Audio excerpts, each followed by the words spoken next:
officials here and get going shortly. Who's ready for some Wiffleball? Since the curtain has fallen on the Olympic Games in Tokyo, now the eyes of the sports world shift to the south side of Indianapolis, where an even better collection of elite athletes take the stage to compete tonight in the greatest sport ever created, Wiffleball. From the hallowed grounds of the iconic Dirtyard, it is our tremendous honor to bring you the 2021 Circle City Wiffleball Wifflin for Whitley night on ISC Sports Network. I'm your host, Derek Schultz. So happy to have you with us, and especially glad to be joined by Circle City Wiffleball Deputy Commissioner Rudy Lyon. And Rudy, special night on hand for us, not only because, we've been waiting. This is the first broadcast we've ever done from a Wiffleball stadium, much less Circle City Wiffleball, but a 2-year wait for you guys as the 2020 event was, of course, canceled due to COVID. Yes, really exciting night. Definitely missed last year. This is truly the favorite night of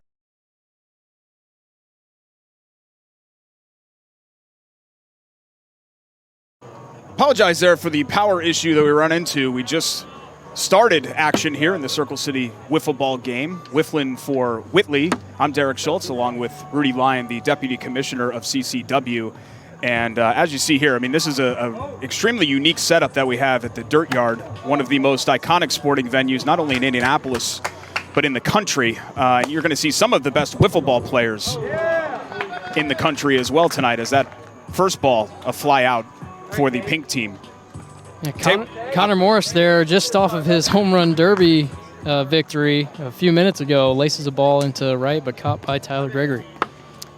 That'll make way for Kade Luker of the Hackers. He was the Rookie of the Year in the league this year in 2021. 484 batting average, 11 homers, 22 RBI. Yeah, Caden was he played baseball for Vincennes and then transferred into Ball State, so he is no slouch when it comes to games with a stick in his hand. And college baseball is not unique to just Kade. There are a couple of guys out here, Rudy, including the commissioner and Brendan Dudas, that played collegiate baseball. Yeah, there is a pipeline between the University of Indianapolis and this league, Dudas being one of them. Dylan Jones, Reed Werner, you name them, we got them. We're full of Greyhounds here in CCW. You can see the movement that Smitty gets on that pitch as he strikes him out. It really is incredible what these guys can do with a wiffle ball. And I believe that's the conclusion right there of the first inning. We're sorry that we missed most of that with the power issue, but we've got the GoPro from behind home plate, and you can see the movement on some of those pitches there from Smitty, who had a great performance in the home run derby earlier today.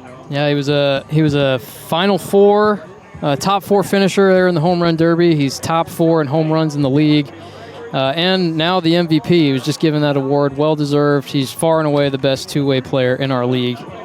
We'll see the great team step up to the plate next. They are coached by Blake Voris of the champion Moonshots. Won his first title this season. And taking the hill for the pink team, I believe, is going to be Alec Buckman. Correct. Reigning CCW Rookie of the Year, but also National Rookie of the Year. We do have a unified board within the country where we vote on national awards, and this guy was such a stud pitcher that he was recognized as the best first-time whiffler in the country.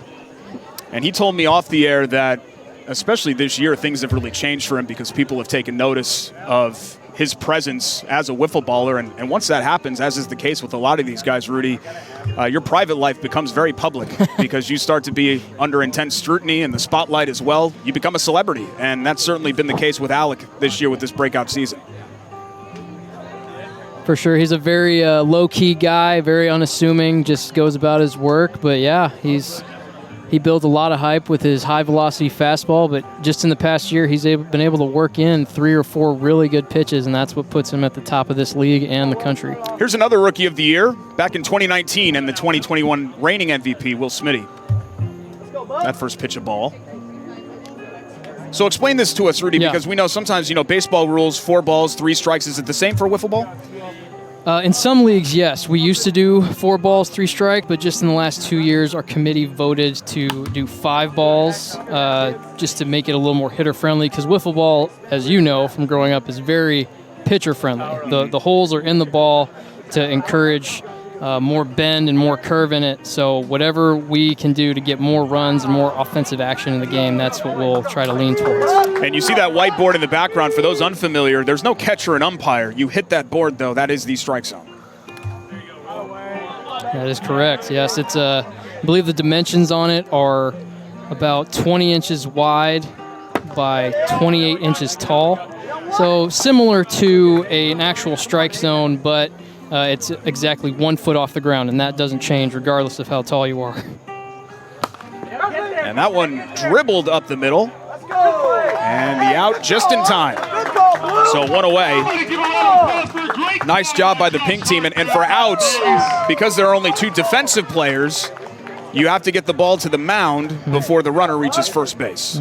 Playing pitcher's hand. Now, it's not just a complete pitcher's hand. We do have the mound acting as first base, and the pitcher has to have 1 foot in the zone. So one away. This is Dylan Jones. 449 hitter this year and a power hitter, 28 homers. One of the most prolific sluggers in your league. Yes, and he's the 3rd best power hitter on his own team. The short shorts led just about every offensive category, Dudas being the big name with almost 50 home runs. And then you have DeHart right behind him, who's not here tonight, and then Jones with 28. And you can see the sheer power in that body. Muscular figures, a lot of these Circle City Wiffleball players. Good pitch there from Buckman on the top edge. That's where pitchers love to paint and live, myself included.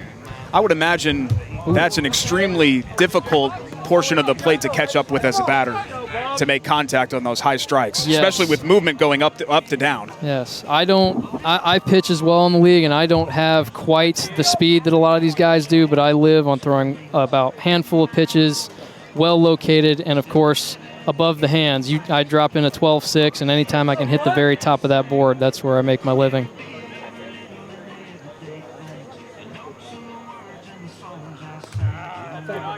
And you can see the windup here. You know, people may think, well, this is just a plastic ball with holes in it. There's not going to be that much arm fatigue, but you know from your experience as a pitcher, it is not easy to do. That one shot into the outfield. That's going to be an easy single. And he'll retreat back to first base. So with 1 out, there is 1 on for the pink team and our first base runner of the night in the All-Star game. Good piece of hitting there by Jones, just not doing too much with it. Takes the outside pitch the other way. But to your point, yes, you are basically throwing air up there. It's a 3-ounce ball. The bat is 5 to 10 ounces. So this is a lightweights game with a bunch of guys making Herculean throws or swings. And just a couple weeks ago, I threw about 300 pitches in games 1 and 3 of a playoff series. So I'm still hurting, and that was 2 weeks ago. Nick Bundy of the Port Pistols up now. 449, 28 homers. Or excuse me, 421, 19 homers and 48 RBI. And it looks like the managers used a power-up here, going straight to the lob pitch. Bundy, one of the best slow pitch hitters in the league, as evidenced by the home run derby. Yeah, I wanted to mention those power-ups because it's one of the quirks tonight, as that is dribbled back to the mound. They're at least going to get 1. Or actually, he's safe at first. Yep. Both runners are safe. Yep, he didn't get back to the mound quick enough. Bundy was booking it down the line, and he hit it just soft enough. That area right in front of the mound is singles heaven for hitters. Let's tell you about those power-ups real quick. Pitch from the lob runner. Batter does dizzy bat. You can't walk any batter, so the balls don't count. 1 strike at bat, so every count starts 0-2. Those are the 4 pitcher power-ups. As far as the batters are concerned, you can use the big bat, double run at bat, so all runs scored obviously doubled. Auto lob pitch at bat, which we just saw there with the lob pitching, and then a redo, so a batter can go ahead and redo the previous at bat. I'd be curious to see you get to a late inning situation, maybe 2 outs. You get to use that redo, just do the whole at bat over again. That's what I'd save it for. Runners advance. Gregory out though, so 2 away now, but runners now at 2nd and 3rd. And here's Tyler Punt, the 2021 Most Improved Player, also of the Port Pistols. Kind of like that batting stance a little bit. Very wide. Yep. He does not get cheated either. He swings from his nose to his toes, and he grunts in everything he does. He's more known for his pitching, which he changed his approach up this year. He used to just be all fastball, and this year he started throwing in some knuckle curves, and then his bat started coming along towards the end of the season, hitting some clutch home runs. Now, folks at home have seen probably some crazy YouTube pics, or videos, I should say, of all the crazy pitches that you can have. But knuckle curves. I mean, obviously a fastball, but a knuckle curve. What are some of the most prevalent pitches, in your league? Yeah, so definitely a get-me-over pitch like you just saw there from Buckman, just throw one right down the middle. The big sweeping slider that can start, if you're a right-handed thrower, it starts behind the right-handed batter and hits the middle of the board. That is... Punt cranks that into the outfield. That's going to score 2. And our first 2 runs of the night, Gray on the board. 2-0 over Pink, thanks to the 2-run single by 2021 Most Improved Player Tyler Punt. Staying hot. And he roped that one. Let's go. Right into the gap, no one over there. And I think for a second there, he thought he got enough of it maybe to get it over the home run fence. That's an interesting matchup considering Buckman and Punt faced off in the first round of the playoffs, and Punt took Buckman deep twice in game 1 of a series to end up winning that game. Runner on and 2 out for Aiden Palmer of the Outlaws. That'll happen. Headshot. The 6th batter. Luckily, you don't have to wear helmets with a plastic wiffle ball. Aiden's practically wearing a helmet with all that hair on his head. Can sting on bare skin, though. I can confirm that. Yeah. Jeez. Some of these pitches by Buckman impressive, but it's fairly common to see that sort of movement with a ball like this. Ooh, you see that one? That had some screwball action and drop to it, so that's another pitch that this league tends to use. Do you get mound charges in this league? I have not yet. It does get competitive and chippy out here from time to time, but not to the point of fisticuffs, thankfully. Aiden 318, 14 dingers, 27 driven in for the Outlaws this year. And Buckman's got to be careful just for the Pink team in general. I mean, you can put up big offensive numbers in this sport, but you don't want to put up too crooked of a number here in the first inning. Buckman's fighting it right now. He's usually more on the board. Again, this is a guy who also plays men's league baseball, and I know for a fact he has a playoff game tomorrow, so he might be saving a little something. Oh! Swing and a miss there in the lob pitch. That'll have Aiden does that from time to time. And that's the inning. Yeah, he strikes out. Sorry, I thought there was 1 strike there. No. So Aiden strikes out, but 2 on the board for the Gray team thanks to the 2-run single by Tyler Punt. We move on to the second inning from the Dirtyard. You're watching the Circle City Wiffleball All-Star Classic here on ISC Sports Network. Brewer jams it home. That ball wiggles in and into the back of the net. A little fireworks in the first half. Throw it up for Tillman. Oh, my goodness.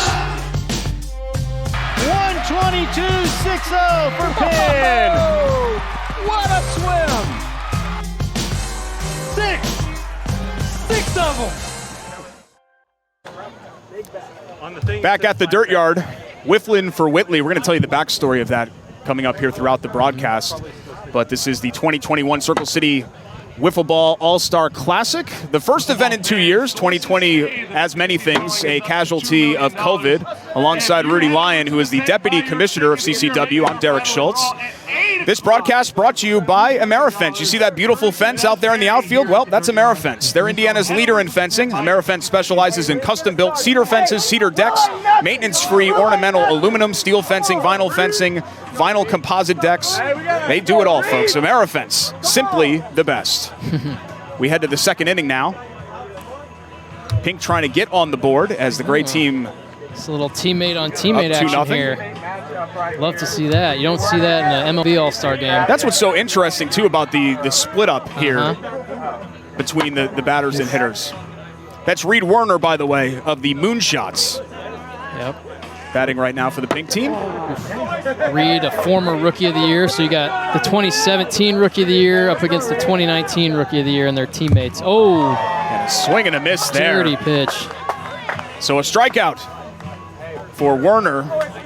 And 1 away here in the second inning. Smitty starting off very strong here, in control while he's on that mound. You know, Smithy is an interesting story. He's obviously was a 4 or 5 year D2 baseball player, and then he got hooked on wiffle ball last year. And now this is almost like his new baseball. He's really worked on his game, and he wants to become the best in the world. Here's Alex Gerdschiff, who is also the league photographer, running around with the camera earlier today during the introductions and the awards. Fouls that one away, but now a 2-strike count. Smitty works fast. It looks like they're using a power-up here with Big Bat. Or no, that's the second inning. They're using Big Bat's second inning, I believe. Let me look and see. I have the cheat sheet here. Ooh. I have the black bats for the second inning. So second inning is black bat. I didn't thought we were going to traditional yellow for the first, as you saw, third, fourth, fifth, and seventh inning. Black bats in the second and fifth and eighth. Yep. And then possibly the big bats coming up here in the ninth. Well, Smithy's unfazed so far. He struck at the first two batters, even though the batters have bigger barrels in their hands. He's got a clean sheet. See if Austin Church can change that at the Moonshots. 268, 7 homers, 22 RBI this year in CCW. Well-located pitch there from Smithy, low and in. Oof. Swing and a miss again, and there's another strikeout. Strikes out the side. Smithy is absolutely dealing. And the great team is going to go back to the plate in the bottom of the second inning. You're watching on ISC Sports Network. The drive, the take, fouled, and it goes! Lobbing it to the back of the end zone. They're going to say it's a touchdown. Left foot gets through. Goal for Vargas. Hamilton will score!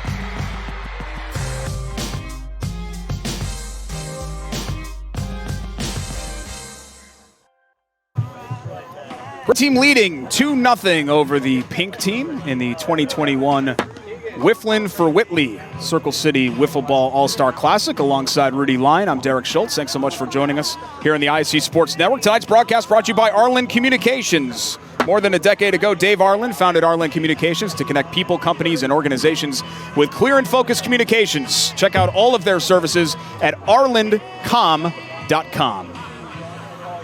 Second inning of work here for Buckman, who struggled in that first frame, gave up the 2-run single to Tyler Punt, which makes up the scoring so far tonight in an inning and a half. Buck looking to settle in here. Might try to have some get-me-over fastballs here to start against the Yacker Dowden. Dustin Dowden, that is. 333, 11 homers, 33 RBI this season for the Yackers. It's the first pitch of ball. Now, you said you're a New York guy, so are you a Yankees fan? Or? I did. I did grow up a Yankees fan.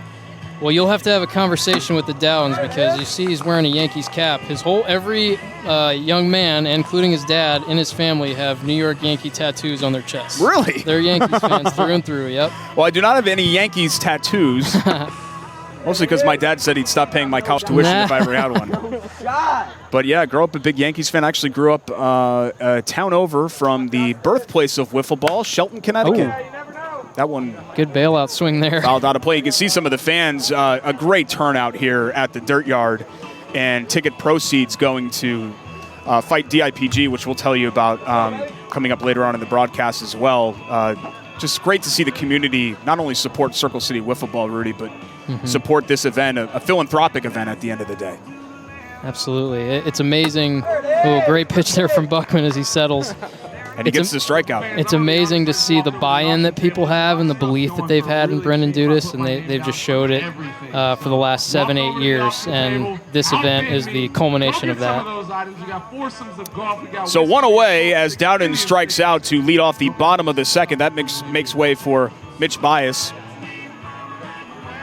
the 2021 Manager of the Year for the Outlaws. Highest improvement in win total in the 2021 season. Does look like Buckman's starting to settle in a little bit. You're hearing that board a lot more than you did in the first inning. Ooh. A piece of that for a second strike. Bias kind of a slap hitter. He'll go to all fields. Doesn't present a ton of power at the plate, but he'll get one past you every now and again. Oh my! That's going to be another strikeout. So the first two batters of the inning, victims of Buckman's strikeouts. Amazing that 16 months ago, all that guy was throwing was straight fastballs, and now he's throwing something disgusting like that. And he was throwing that within 3 months of picking up a wiffle ball. What power-up are you going to use, Blake? We have a power-up. I'm not sure if it's going to be the Bud Light can. He's going to let Alec Buckman throw from the short mound. Okay. So Buckman is going to throw from the short mound for the next batter, who is going to be Cody House of the Noodlers, also the manager of the Noodlers. 258 this season, 6 homers and 17 RBI. Oh, looks like we got Hayworth. I don't know, they use a power up there? Or? I'd imagine this is going to be extremely difficult with the speed that he throws to time out your swing when it's that close. Oh my God, he's just trying to slap it. He's doing his best Ichiro impersonation here. And he's wearing Eric Stark's jersey. This is a great salute to Hackers manager. He just moved out to Philadelphia a couple weeks ago. And here it is from the pro. Fancy behind the back. A bit of a trick. Did he get him in time? He's safe. Safe at first. Wow, bang, bang play at first. But the gray team will have their first base runner of this bottom of the second. And interesting, you see the other wiffle ball as a distraction. Yeah. Floating up into the air while the pitch was thrown. But pretty impressive for House to reach, considering how close Buckman was to him there. Looks like we got the top of the order coming up, Smithy. And Smithy, again, one of the best players, not only in this game, one of the best wiffle ball players really on the planet. The 2021 MVP of this league, a 2019 Rookie of the Year, a near 500 hitter. And one of the several sluggers putting on a show earlier with the Home Run Derby, part of the All-Star festivities here at the Dirtyard this evening. Look like Pink manager Keegan Coy. Oh, that's going to trickle. Dribbler, but that's no man's land. So Smithy will reach on that, and there'll be 2 on here for Team Gray. Again, a lot of their damage done with 2 outs in the first inning, and we're seeing it again with a pair of base runners after it looked like Buckman was firmly in control. He let up on that behind the back fancy pitch after he had Hayworth down 0-2, and Hayworth took advantage by just slapping it. Now they have 2 runners on. Here's Dylan Jones. Takes a strike. Hey, the umpire's screwing me. A 449 hitter for the shorts. Complaining about the inanimate board behind him. I will say that the board behind home plate more consistent than Angel Hernandez. I do find the pink shorts somewhat distracting for the gray team. Very fashion forward. He does pull it off well. I mean, as some of these players, besides being star athletes, Dylan Jones is also a fashion icon in this league. That one absolutely crushed. Oh, massive See you later. A 3-run home run by Dylan Jones, a no-doubter over the left field fence, and the gray team has blown this one open 5-0 here in the bottom of the second inning. He goes! An absolute no-doubter from Dylan Jones. So we're mentioning him as a fashion icon. Look at this swing. Wow. That's just a flashback from his U-Indy days. He was a designated hitter, just mashed with the best of them. Absolutely hammered over the championship banners there in left field. And as we mentioned, Rudy, the damage so far by the gray team offensively being done with 2 outs. I mean, there was no one on and 2 away. Buckman struck out the first 2 batters. And then a couple of really just dribblers. The Cody House single.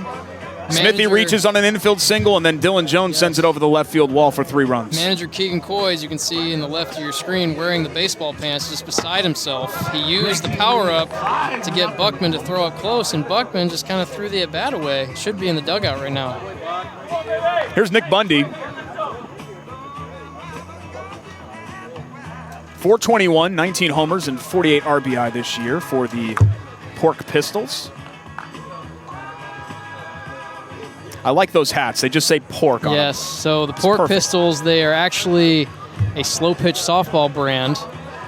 They've played travel ball for many years. It's a huge friend group, and they saw our league and wanted to jump in, and so they didn't have to buy any more jerseys. They just had their own. They probably have 12.5 jersey sets. That's strike 3 right there, the low strike by Buckman, so he does get the final out of the inning, but the damage done. Once again, 3 more runs for the gray team. They lead this All-Star game 5-0. We head to the 3rd inning from the Dirtyard here on ISC Sports Network. Your life is on the go. Now your viewing habits can be on the go. With the ISC Sports Network app, Your team is at your fingertips. You can download years' worth of content from the ISC Sports Network library.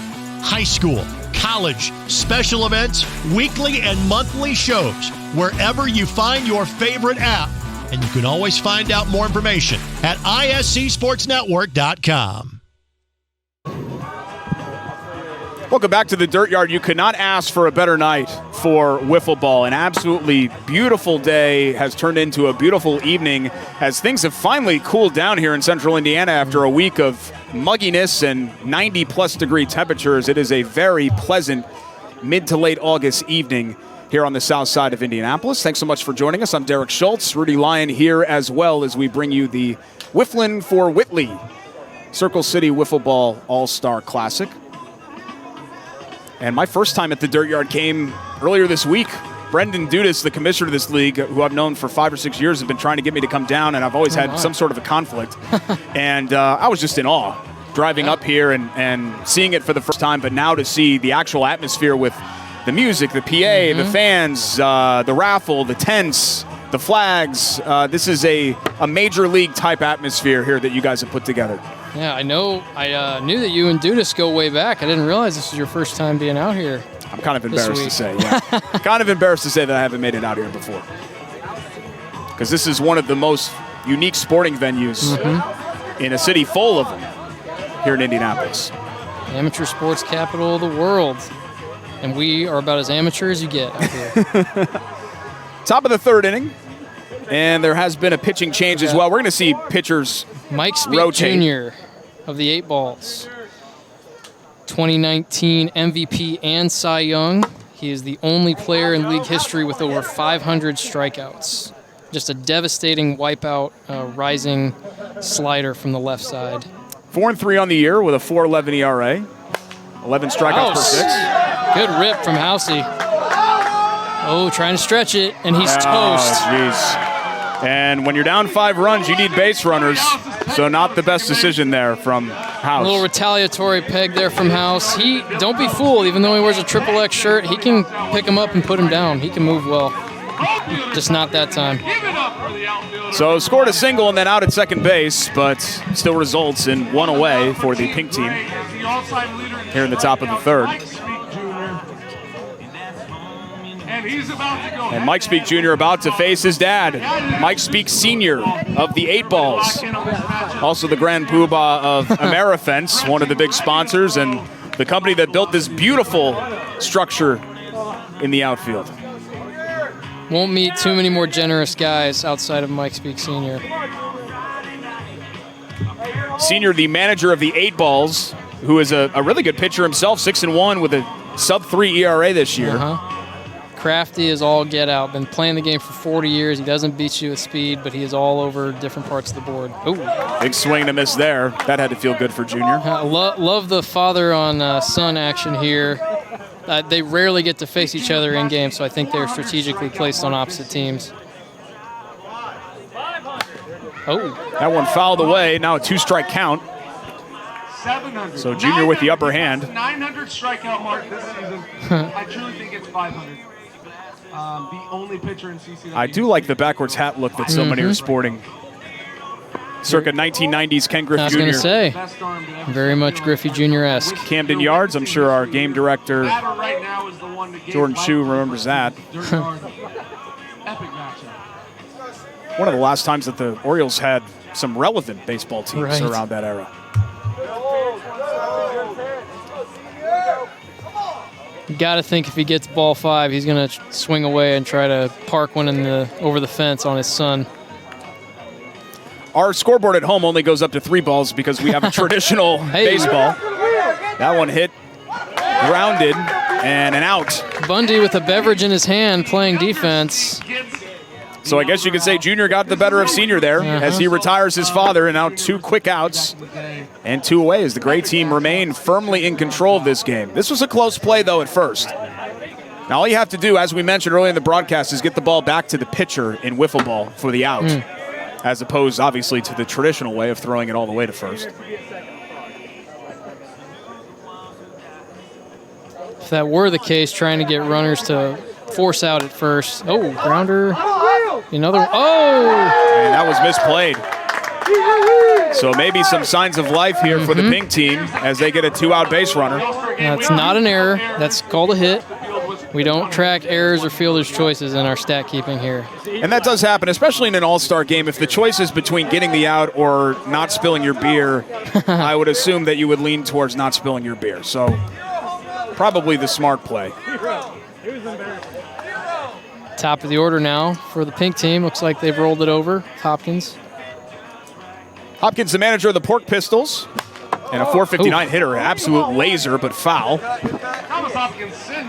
You have fans all up and down the left and right field lines, and of course in baseball, particularly in high school baseball, if there were aluminum bats, it'd be a huge safety concern, but with wiffle balls, you don't have to worry about it as much. You still got to stay alert out there, especially when some of those foul balls are lasered right to you. Big swing and a miss, so now 2 strikes on Hopkins. I think the worst a fan down the line can worry about is maybe a red mark on their cheek if they get smoked with a foul ball. Oh. And Speak Jr. just kind of lost grip on that one. It does happen.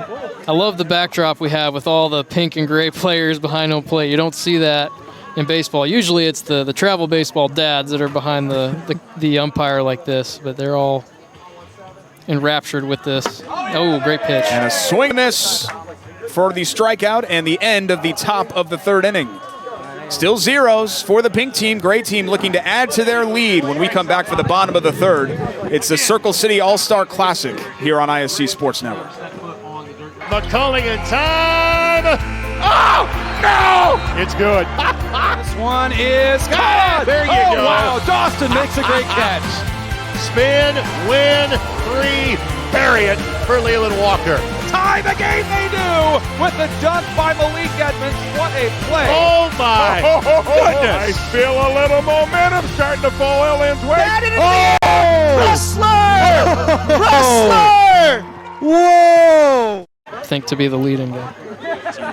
Back in the Dirtyard, Circle City Wiffleball All-Star Classic. Alongside Rudy Lyon, I'm Derek Schultz. Thanks so much for joining us here on ISC Sports Network.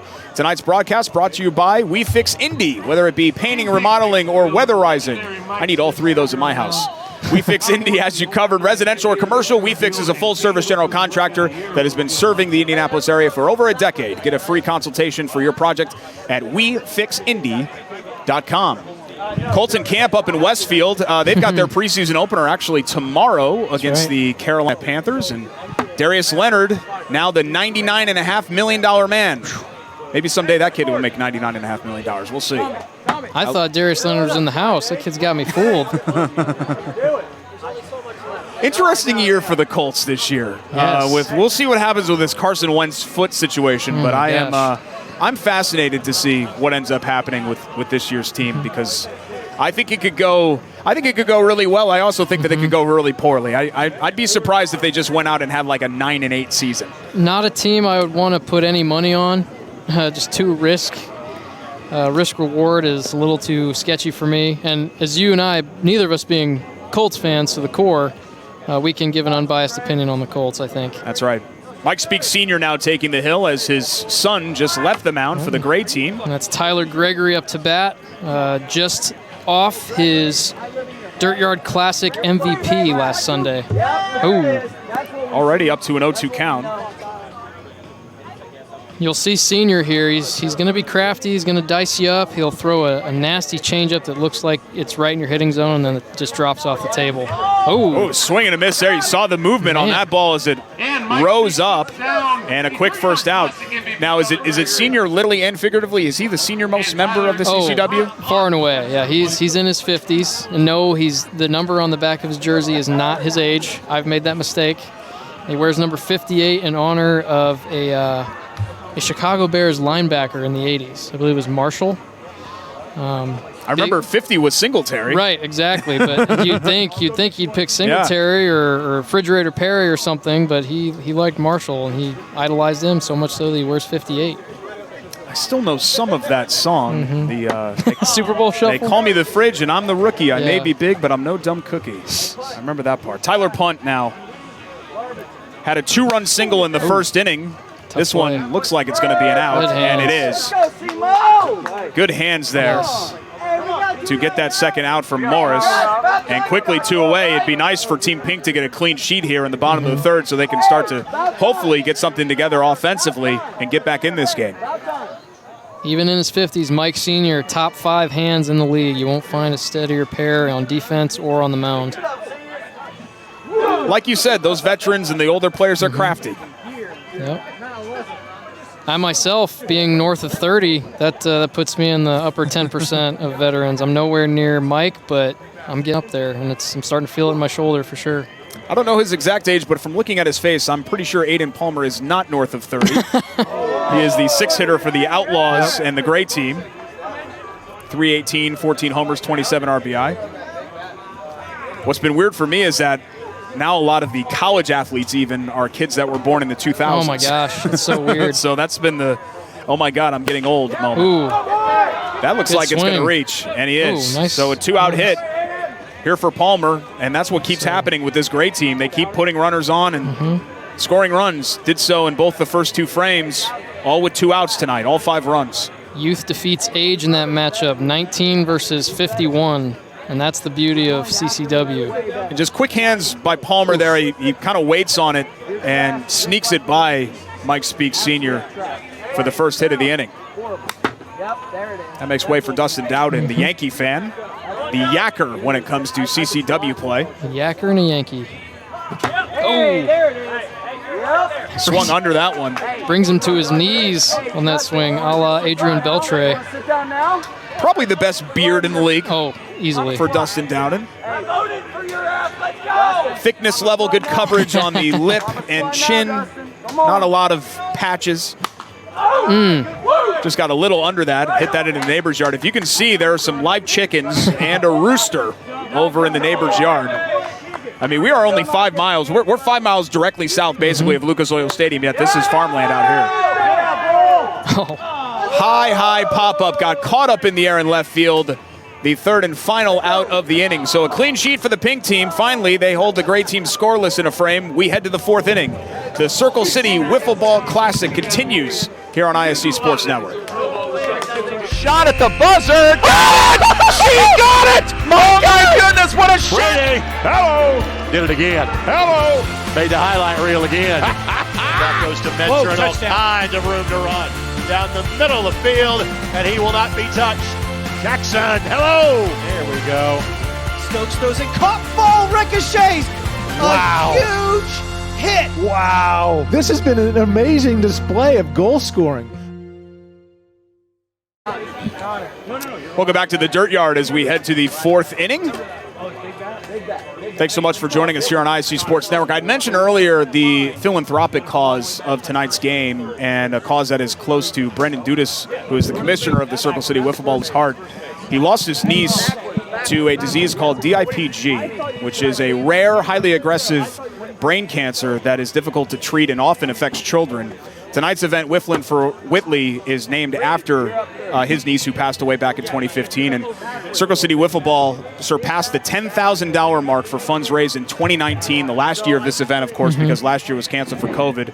So ticket sales and revenues tonight from auctions go to fighting DIPG. You can do that yourself if you feel in your heart you want to make that donation, DIPG.org. So just a wonderful thing for Brendan and everyone associated with this league to do. And if you know a little bit about his backstory, you see the sign in right field, Doyle's Tree. Greg Doyle came out here and wrote not one but 2 columns about Brendan and his family and the story there. I suggest you go back and read those, especially if you're an Indy Star subscriber, because your heart definitely will be touched by that. A great guy, a great friend, and what a terrific event and a terrific league that he's been able to put together over the years here on the south side.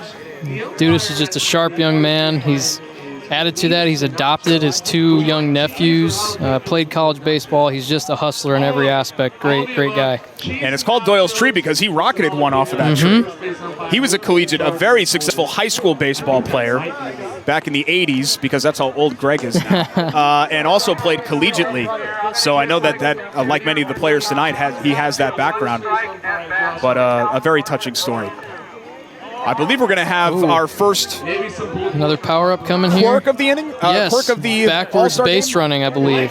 They're going the opposite direction on the base pass. So for those that don't know, let's kind of reset here. There are going to be a couple of quirks throughout this game, including this fourth inning, which of course now is taking place, where the batter's going to have to run the bases backwards. In the eighth, every batter's going to have to hit opposite-handed, and then in the ninth, it'll be one pitch only, but the entire opposing team is on defense. So essentially, you need to hit home runs.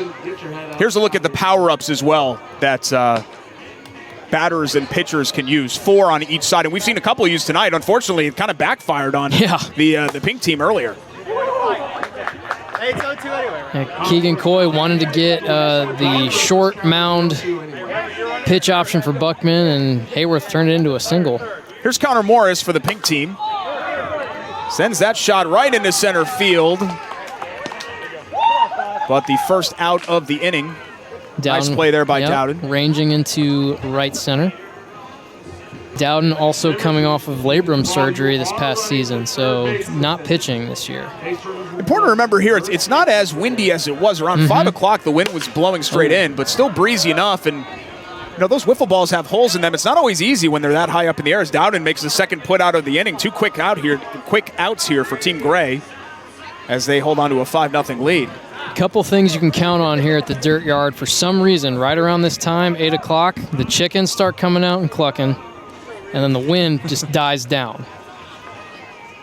Not completely abnormal. Usually the wind disappears around nightfall. So. Oh, crushed by Punt. See ya. It's going to be the first run of the game for Excuse me. That was Werner. Werner they're running backwards. Homer.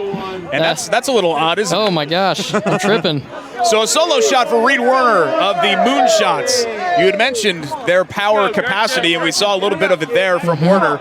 Gets the team, pink team on the board, now trailing 5-1. My mistake there, I fell for it. The other number 3 batting from the left side, and he knew it immediately. And he started running down the first baseline, and then he went to third. So we've had 2 homers today, and neither of them have snuck over the wall. Another nice play in the outfield, and that's going to be the third and final out of the inning. But Pink gets on the board with a run thanks to the home run by Reed Werner. It's 5-1 as we head to the bottom of the fourth here on the ISC Sports Network. The best video on the internet is not the guy of the last week or so. It's the surfing bulldog. Expecto Patronum, like, you know, Harry Potter. Everybody knows what I'm talking about at home. I'm not confused. 12. You are one of the most disgusting people I've ever met. You asked. You open up the door. Squeaky. Colts quarterback room is kind of like picking your favorite Ernest movie. They're all pretty bad. You have Did you actually see any of those? You have to go. I really was a big Ernest. Yeah. No way. Ernest. Ernest Goes to Camp was my favorite. Back at the Dirtyard, thrilled to bring you the 2021 Wifflin for Whitley Circle City Wiffeball All-Star Classic. Alongside Rudy Lyon, I'm Derek Schultz. Sun beginning to set here in Indiana on the eastern edge of the Eastern time zone. Excuse me, western edge of the Eastern time zone. I want to make sure that I got that right. I know a lot of people complain about it. I'm not a native of here, neither are you. You're actually an Oregon native, is Rudy, and then spent time in Pennsylvania. I grew up in Connecticut. People out here have complained a lot about being on Central Time. I love it. I love summer nights like this where it stays light out. Yeah. I was just in Maine a couple of weeks ago, and I swear that the sun went down at 6:30. Right. You know, and I don't like that. I don't need the sun to come up at 4:30 in the morning. I'd rather it be later. Exactly. The trade-off in Boston is sun's up at 5 a.m. and it's down by 8 in the summer, whereas here, sun's out to almost 10 p.m. And it's great for wiffle ball. We do have lights on this field. They originally put in lights, I believe, around 2016, and then in 2017 moved over to LED lights. Yep. So those lights will eventually tonight be activated as the curtain falls on the day. Probably another 30 minutes or so. It'll get a little bit dim, and we'll turn those LEDs on. We'll be wiffling under the lights. It'll be the second inning of work for Mike Speak Sr. He emerged from the third unscathed. The first 0 tossed by Team Pink of the game so far as they trail 5-1. I'm going to give you like 15 seconds before I throw this ticket out and call another ticket. I think we're going to do some more quirks here.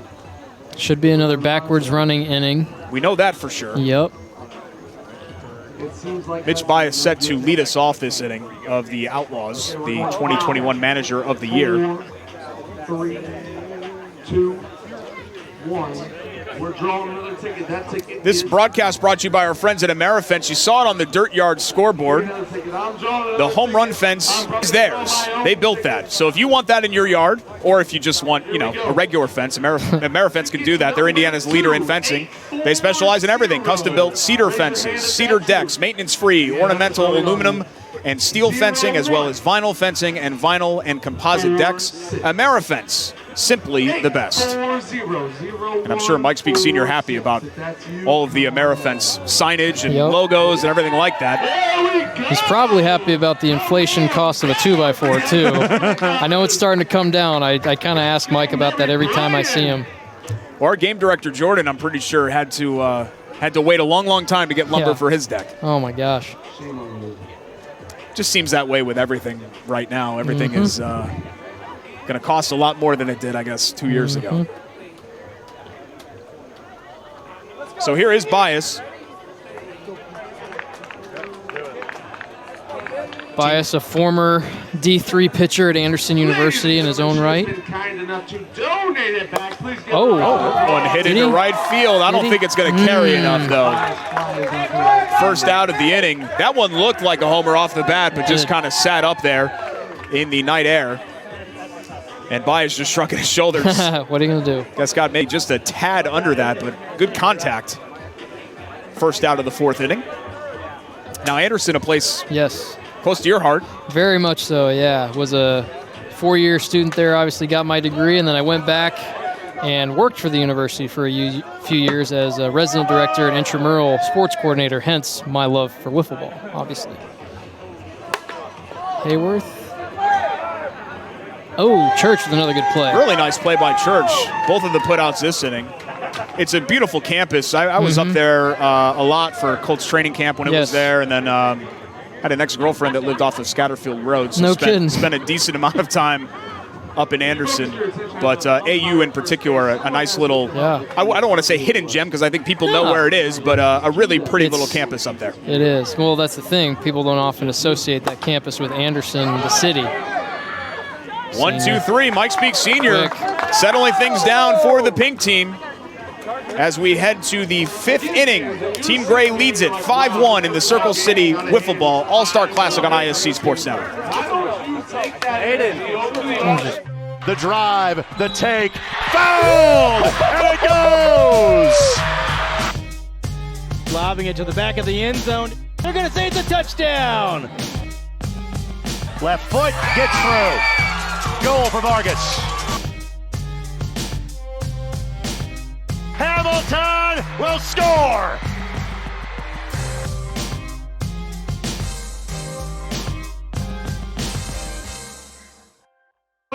And you're ready to Hey, is there any...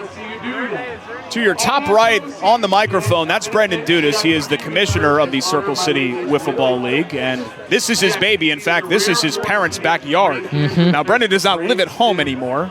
He's a grown man, but his parents and Keith accepting the commissioner award, a great dude who you often see on an orange tractor out here making sure that everything's going up to speed with the upkeep and everything involved with the dirt yard back here.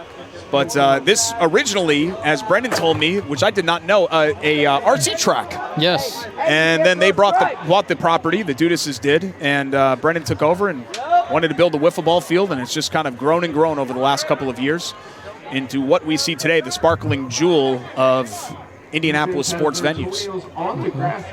Even upgraded it just this past off season where we took it back down to its dirt-covered roots, put some growth killer out here, killed all the grass, leveled it, put new bluegrass in, and now it is what it is. Better shaped infield and healthier grass all around.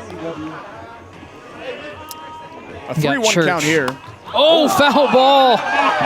Drop the bat, kid. He throws so hard, it's tough to get the bat out of the way. So when something like that happens, obviously it's just the same as what it would be in baseball, right? A strike, an inadvertent strike, but still a strike. And this is a guy, understandably, he throws hard and he throws a wicked slider that you just got to commit, see what Church is there. He's crowding the plate, and he wants to take away the inside part. Oh, he's going to swing. He almost thought about taking the walk there. Palmer often effectively wild. He is one of the best pitchers in the country when he's on.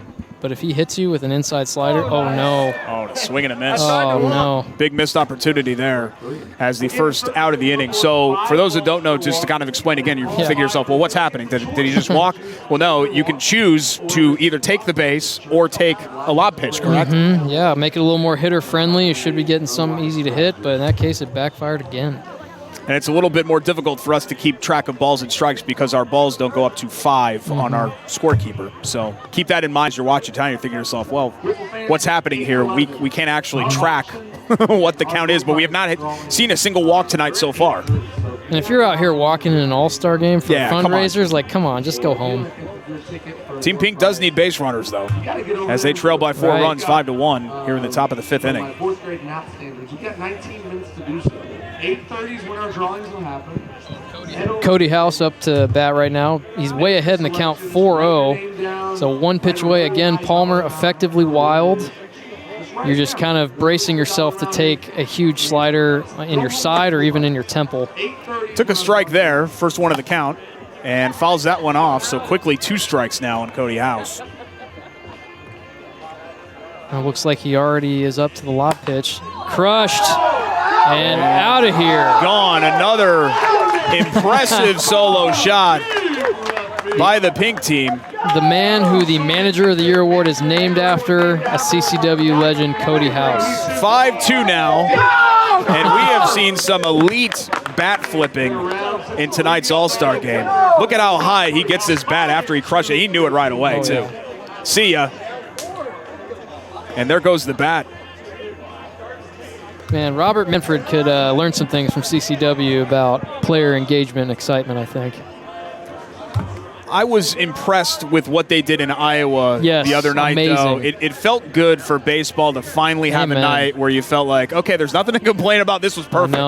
Perfect, except for me being a Yankees fan, I guess, for the actual outcome. But, man, what a thrilling 9th inning and an incredible night in Iowa.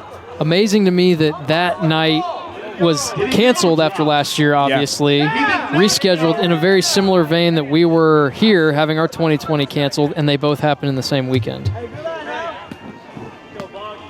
And I think you're seeing really a tradition that's going to continue for many, many years to come. I mean, anytime Major League Baseball can sell $1,500 tickets, they're going to do it. I saw a statistic today that was the highest viewed MLB regular season game since 2005. Yeah. Not sure what that game was. I was trying to think, was that when Bonds passed Aaron, or was that 07 or something like that? But yeah, I'm trying to even think of when that was. He set the home run record in 01, the single season. Right. But I think it was 07. Wow, really nice play. Is that bang, bang? Are they going to call Buckman safe? Uh-oh. Oh, not happening. Manager Coy doing his best Lou Piniella impression. And this does happen. These guys are friends, but they are also competitors. I'd like to send that to review. Send that to review. Commissioner's review. And Keegan Coy not against ripping off his shirt to show frustration. Might kick some dirt on him. I mean, you guys take a look here. We'll be able to see Buckman at the top of the screen, I believe. Well, it's actually covered up when he hits the bag. I don't think his foot was ever in the zone. Never even got to the circle, so that has been overturned. All right. Booth review. And that's what you need, the right call. Buckman even giving an earful to the umpire, Josh Hart. So Buckman reaches after the overturn. Pink team with 1 on here. Going to get a rally here. Lewis singled in his first at bat. There's that devastating slider that we talked about from Palmer. He's on the board with it about 30% of the time, but when he's on with consistency, he is lethal. Oh my! You can hear. And look how hear the spin. If you're following the ball, it's almost coming out to the mound after it connects with the board. Oh. 3 quick strikes and the second out of the inning as Palmer mows him down. Great sequence there. Come up and in twice and then bait him, go low and away. And you feel for Dalton Lewis, there's really not much you can do with a pitch like that. Completely handcuffed him. Top of the order again with Hopkins. Hopkins, one of the best players in this league. .455 average, 19 homers, and 44 driven in 2021 for the Pork Pistols. Rocking the high pink socks tonight. Wears them well, too. I like the three stripe. Those must be Adidas. Oh. Now, I have seen some cleats tonight. Is that just a personal choice for players? Do you mandate footwear for you guys? We don't mandate anything, but we highly recommend cleats, even though it can provide some wear and tear on our field. But with how compact the base paths are, you got to have good traction out here.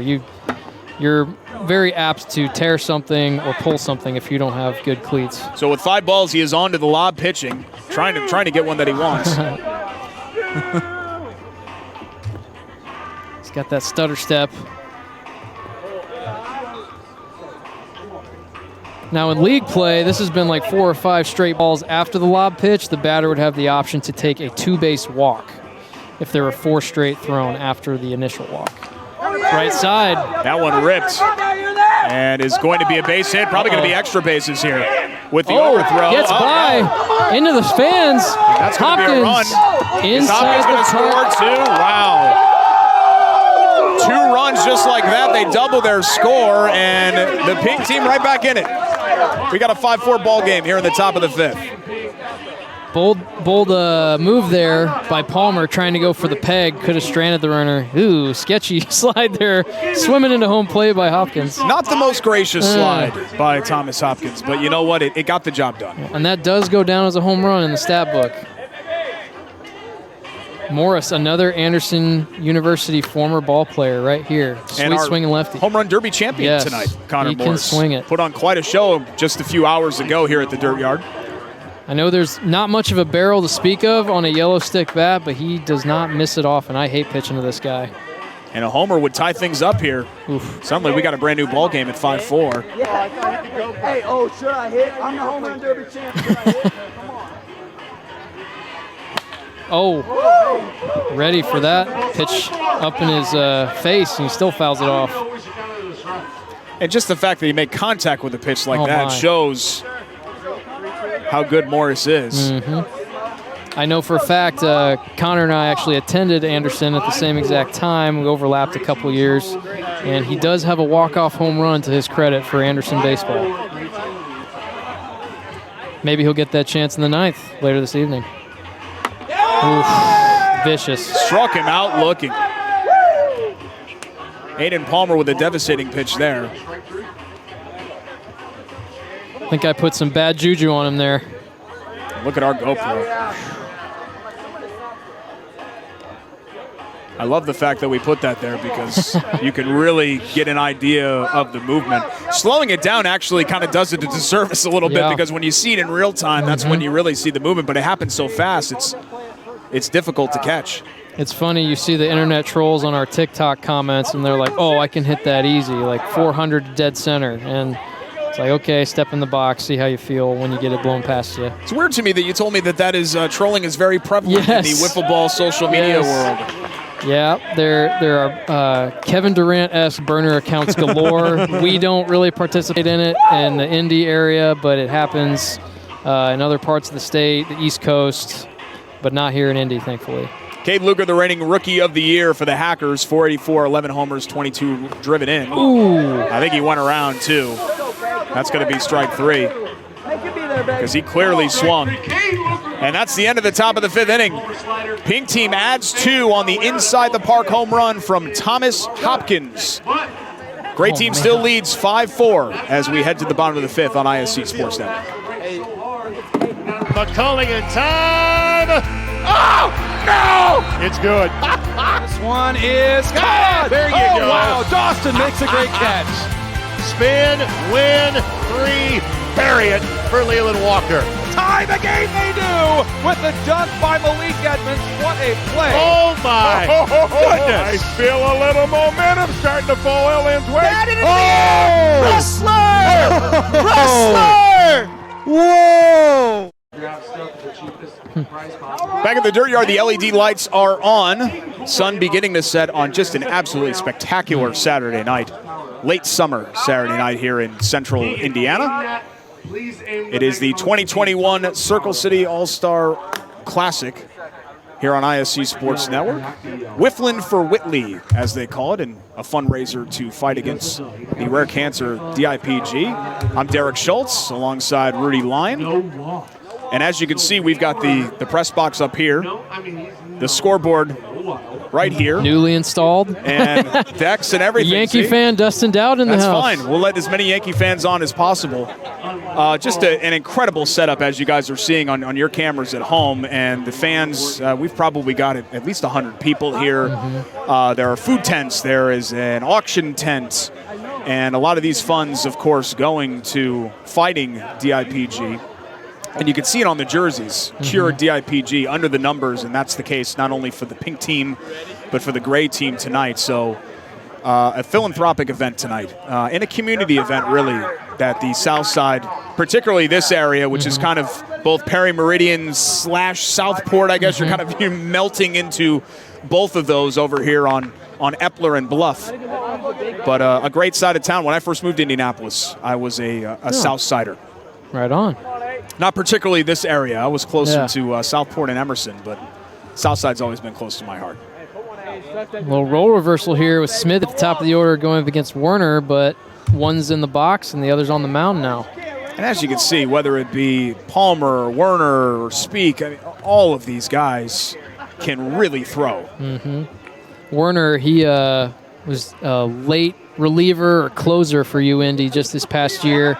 Both these guys obviously lost their 2020 seasons to COVID. They were given another year of eligibility, had an opportunity to pursue master's degrees, and Reed was sitting 91-92 out of the bullpen, so he can really chuck it. Oh, my goodness. Big swing and a miss there. That's what Trevor Bauer would call a sword. I know Trevor's essentially been canceled, but we can still use his jargon. Oh, my. And a strikeout. Will wanted no part of that. They're both thankful to be on the same team. Now, that may be changing next year as we do more of a league balancing act in the offseason, but definitely thankful to be teammates. Here it is full speed with our GoPro, and good luck. Even for a talented hitter like Smitty, it's really, really difficult to catch up with that. One of the biggest hits of the night. This guy. Came from this man. The fashion forward, fashionista, another top 5 beard in the league. You talk about thickness and growth and coverage.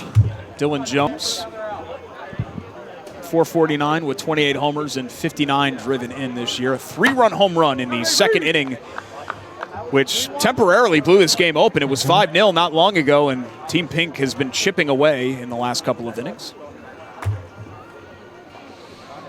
Jones serves as the head of groundskeeping, essentially. I mean, of course, alongside both Keith and Brendan Dudas, but outside of them, he really takes on a responsibility with keeping the field at tip-top shape. And it really does look amazing, considering how dry it's been. Oh, my. And how hot.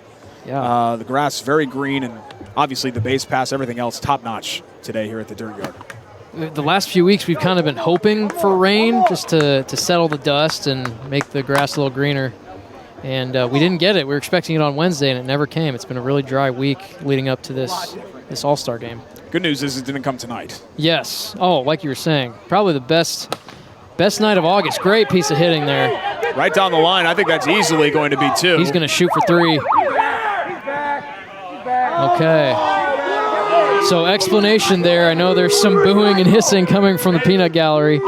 There are halfway marks, roughly. It's about 45 feet between base paths, so at the 22.5-foot mark, the umpire has to make a call if they made it to that halfway mark before the ball reaches the mound area.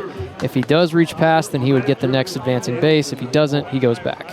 So no matter what, unless you're close enough to peg the batter, no matter what, you're trying to get the ball back to the mound at all times. Yes, right. That is the incentive. It makes it really hard to get runners out in like a one-out runner on third situation. Obviously, it's very pro-hitter. Still a double for Dylan Jones, so he's on second with 1 away, and Nick Bundy of the Pork Pistols at the plate.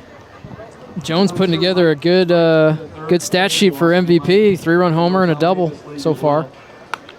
That didn't feel good, I'll tell you that much. Thank you for all that you've done for this field. It's amazing, and we're just here to play on it. As you were talking about the weather, it's starting to feel more and more like fall. I think I felt it a couple nights ago. Oh, misplayed. He's safe. I think he is going to be safe at first. Yeah. Oh, they're saying out at first. Wow. Absolutely the right call. Bundy protested originally and then decided, yeah, you know what? I probably was out. Let's take a look. It might just be out of our frame here when he actually touches the bag. No, I think he did get him. Yeah. It's close. I mean, when you've got a compacted field of play like this, you run into a lot of these types of plays. Nice work on the replay, quick rewind there, We've frame got by frame. professionals in all of our cameras here. ISC Sports I don't Network. know that this man should be allowed.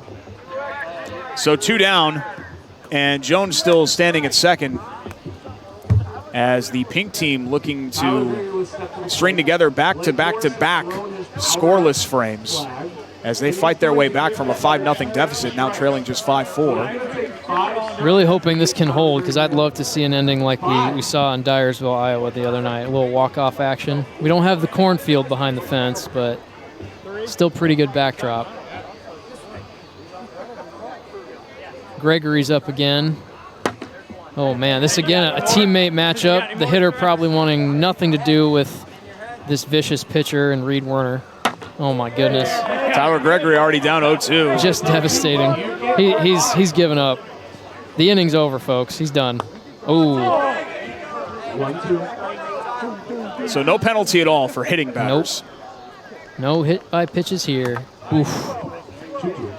Gregory, already known as a notorious pull hitter, kind of puts his foot in the bucket and bails out down the third baseline, so this is not a good recipe for success for him. Oh!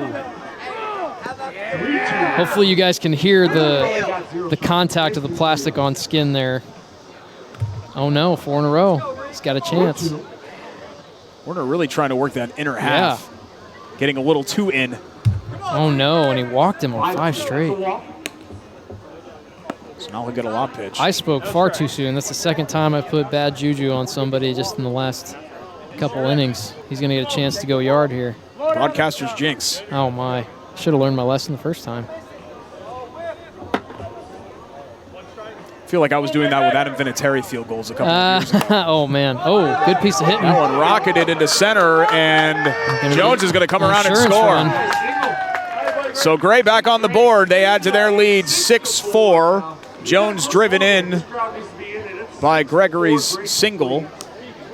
And again, 2 outs. All 6 runs tonight from the Gray team scored with 2 away. And big missed opportunity there for Werner to get out of the inning. For as dominant as he is, he does have a tendency to be wild, similar to Palmer. So his ERA is a little elevated, but still, when he's on, untouchable.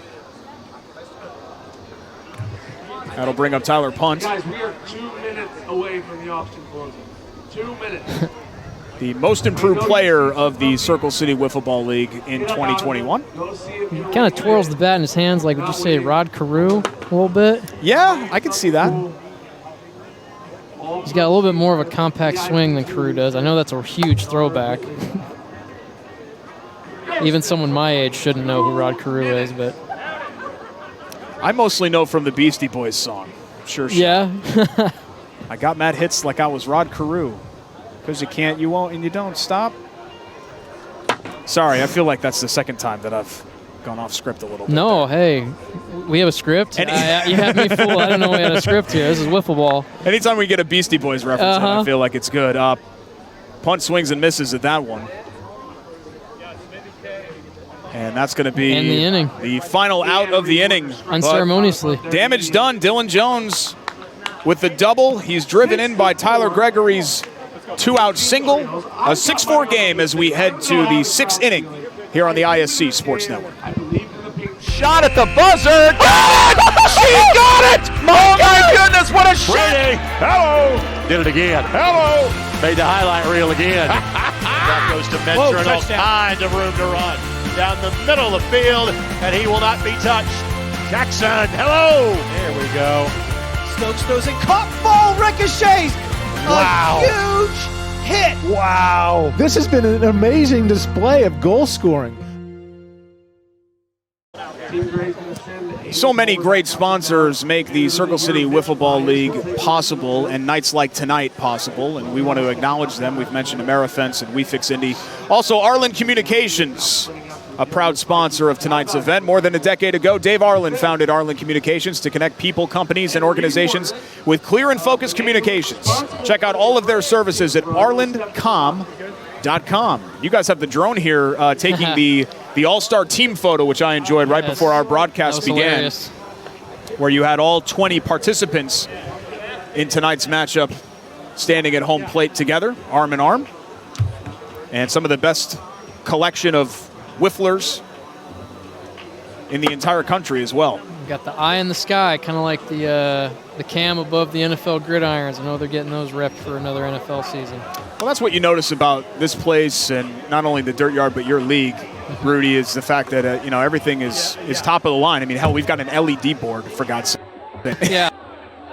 And this is a professional operation that you guys put on. Yeah, well, thank you. That's honestly credit, obviously, to the Dudas family and Brendan for putting so much into this passion project. But whether it's myself as a deputy commissioner, or just others that have taken on a role, like the board in left center field on the wall, that was given to us through a work connection from Thomas Hopkins. We got people donating drones. We all can provide some different skill, and it just adds to the league. By the way, you can check everything out online if you want to follow along the Circle City Wiffeball League during their seasons at Circle City Wiff on Twitter, and I believe it's Wiffle on Instagram. Mm-hmm. Also, the YouTube channel, which maybe some of you are watching. We're streaming live to the Circle City Wiffleball YouTube channel, and Twitch, a popular option.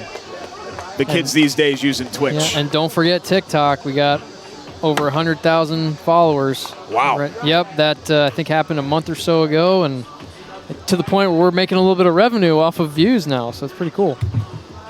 Can pay for new boxes of wiffle balls each offseason. This is Werner up against Palmer. TikTok is the one that is the first social media thing that I think has really made me feel kind of old. Yeah. You're just like, I don't want to keep up with this too much. I'll tell you, the stuff on there is hilarious. It is funny. The stuff that I do see is really funny. It is addicting. I've working in social media a little bit with Grand Park. I've started using Reels more so, which is obviously the knockoff TikTok, but it's a lot of fun even putting them together. Obviously, Dudas spends a lot of time doing those too. Well, it makes sense it'd be popular because I'm old enough to remember when Vine was a thing. Oh, man. Love Vine.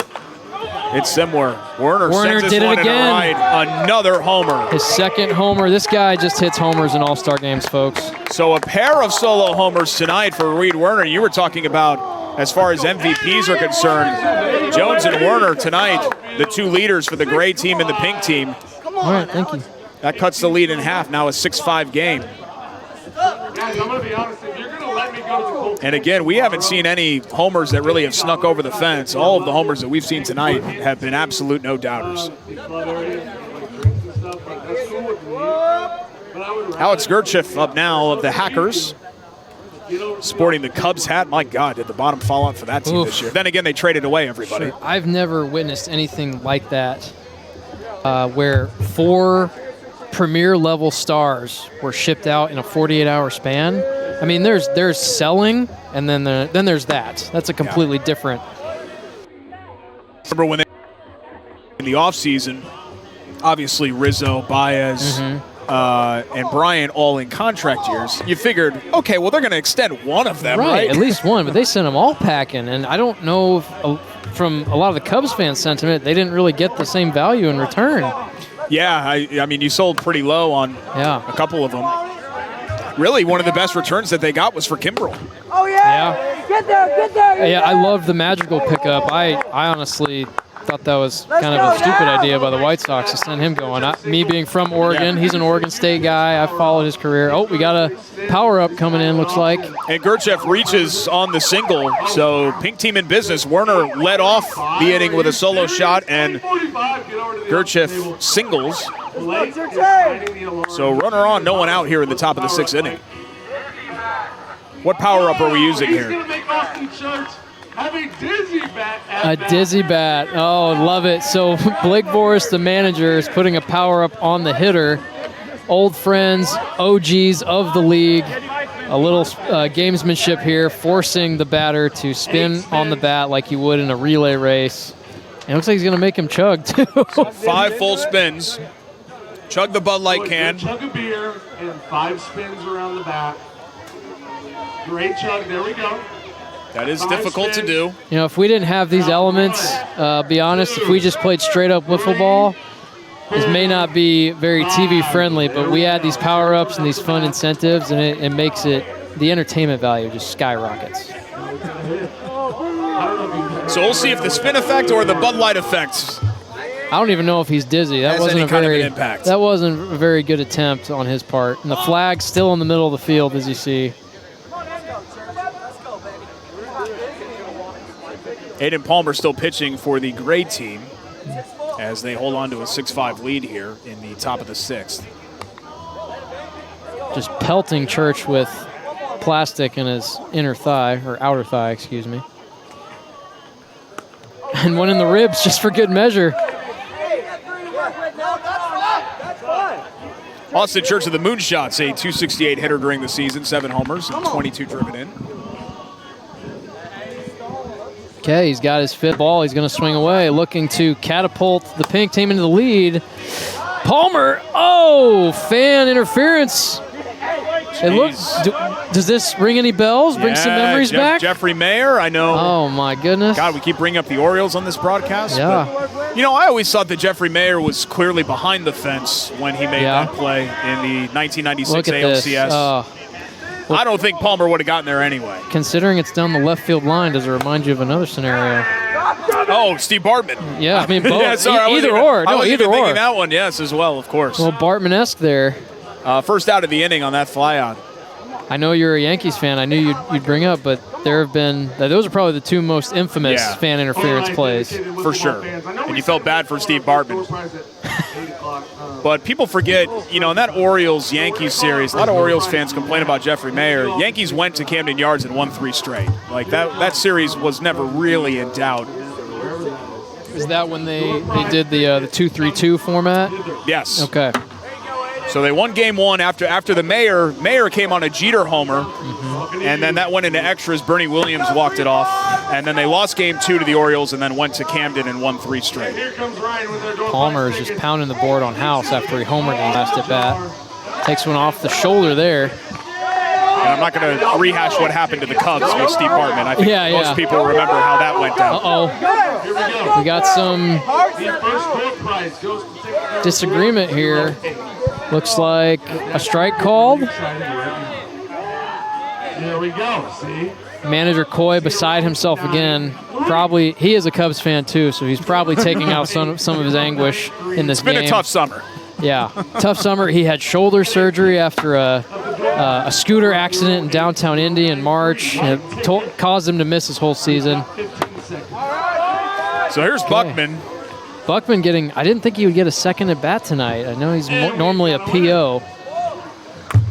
Ooh, good pitch there. Doesn't chase. Good discipline there by Buckman. And that's got to be hard when it's coming in the zone and then just fades out like that so quickly. And that's the one you see him duck out of the way. You just kind of have to say, I'm staying in here, and if I take it in the temple, just hope the lights don't go out. I've done that a couple times, but do not bail out. Is that full count? Because before you know it, you bail and then it hits the board and then you look even sillier. Exactly.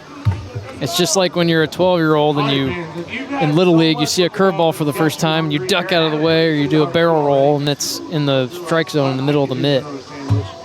Tough for Palmer because he's thrown some good pitches here, and it's just going to off to the side or over the top of the board. But Buckman just not chasing at all. Very disciplined. Yes. He's not worked his way to a lot. And honestly, in this league, if you're down 0-2, it's maybe not even discipline. It's just I'm not swinging until I get ball 5. Up the middle. Off Palmer, but right to a fielder. And he's going to be out at first, and that's going to be the final out of the 6th inning. Pink team gets another run on the Reed Werner solo shot, his second of the night. They closed it within 1, 6-5 as we head to the bottom of the 6th on ISC Sports Network. Your life is on the go. Now your viewing habits can be on the go.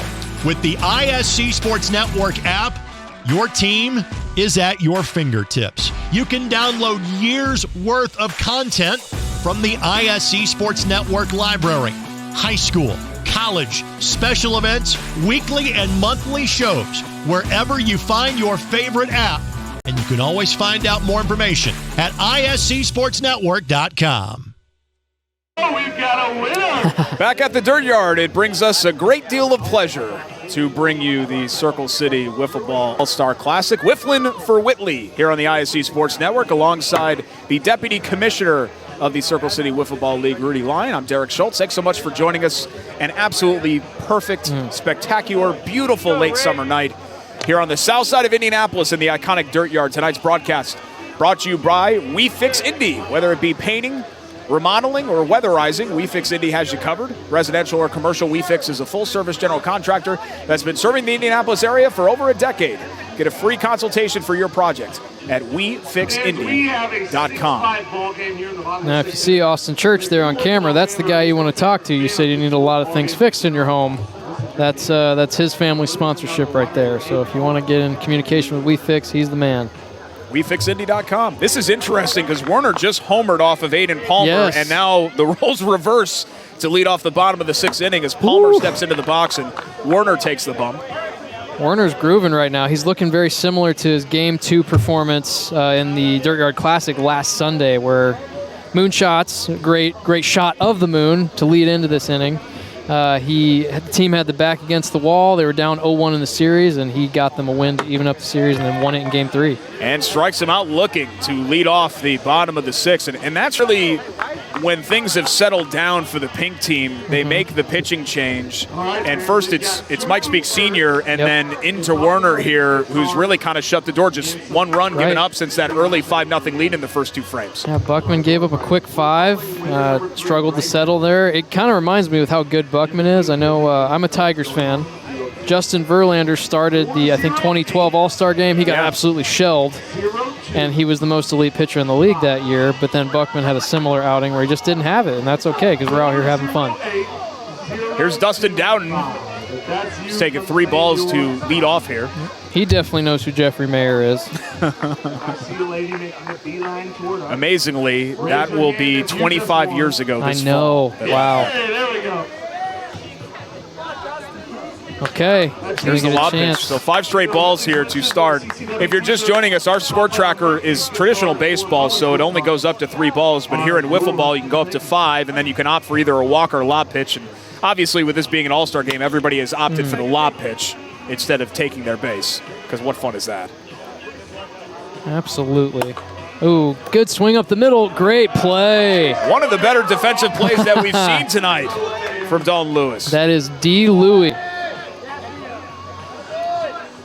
Diving in center field. 22-year-old rookie. He's a YouTuber.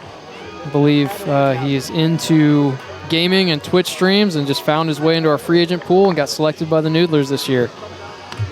Putting his body on the line in an all-star game. That's the kind of competition that you come to expect here from the Circle City Wiffleball League.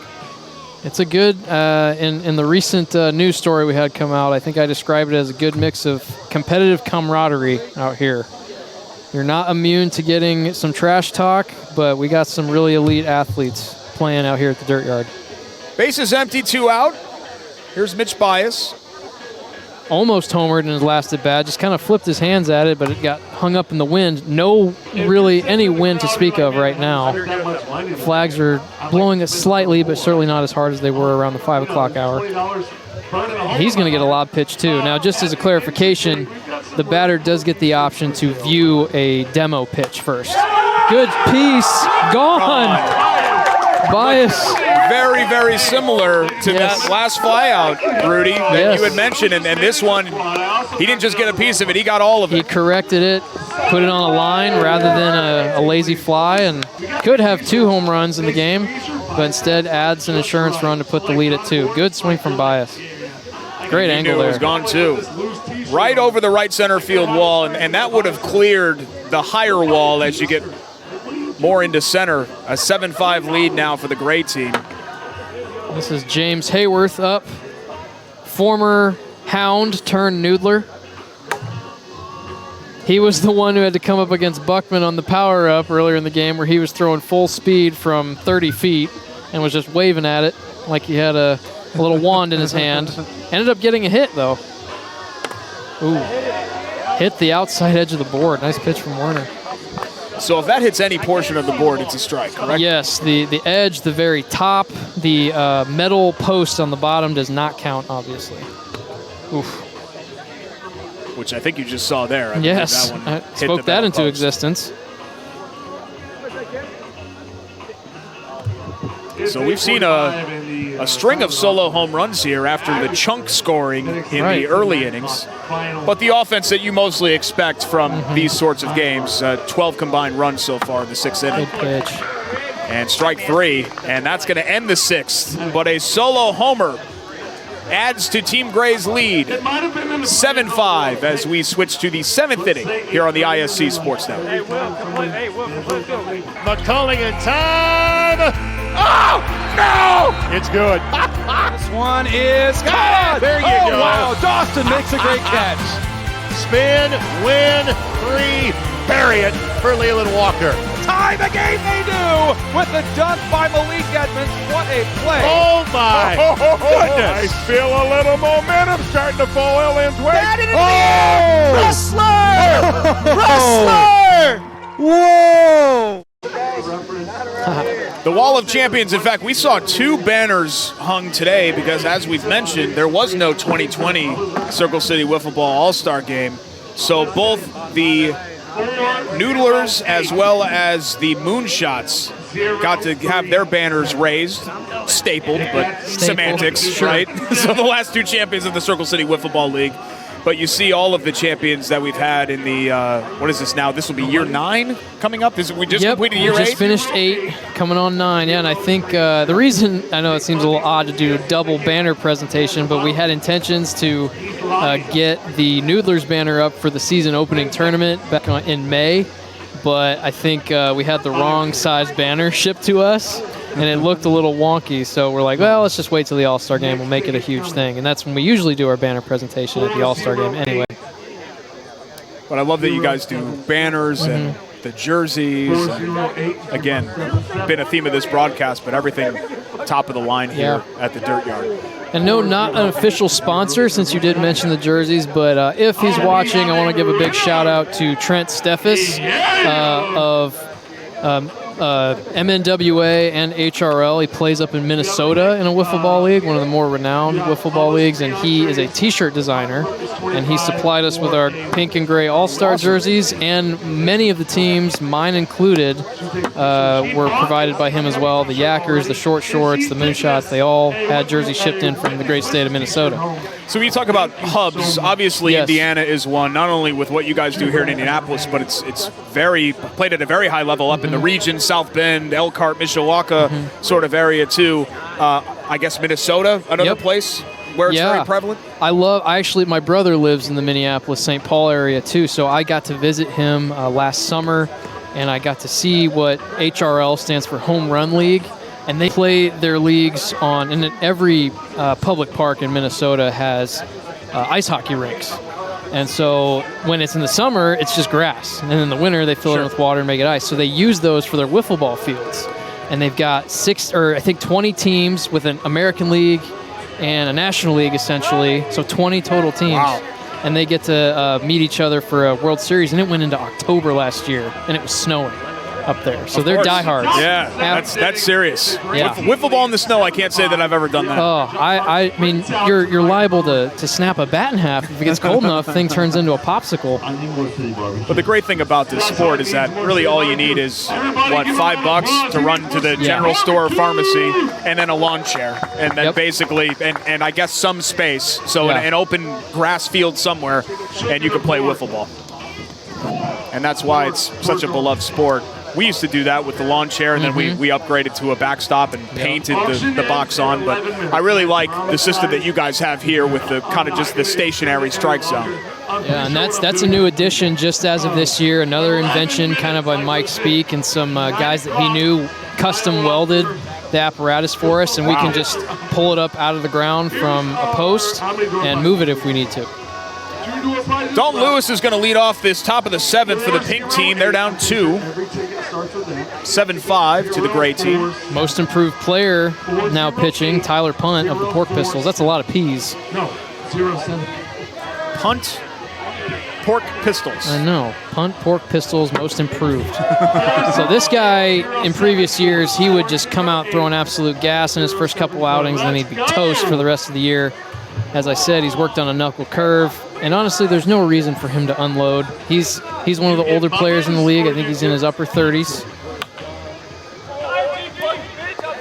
That's a business decision there by Punt. He doesn't want to sell out for that. Probably could have caught it. Second strike of the at-bat. And Lewis made that terrific play in center field in the last inning. Probably the best defensive play that we've seen so far tonight. Yep. Unfortunate that we couldn't have our Defensive Player of the Year or otherwise Golden Hands Award winner here tonight, Taylor DeHart, who was also the 2018 All-Star Game MVP. Fun fact, the last 3 All-Star Game MVPs, obviously not including 2020, have all named Taylor. Really? Yes. Interesting quirk. And I know a great pitch there, and there's the grunt from Punt. My given name, Rudy's not my real name.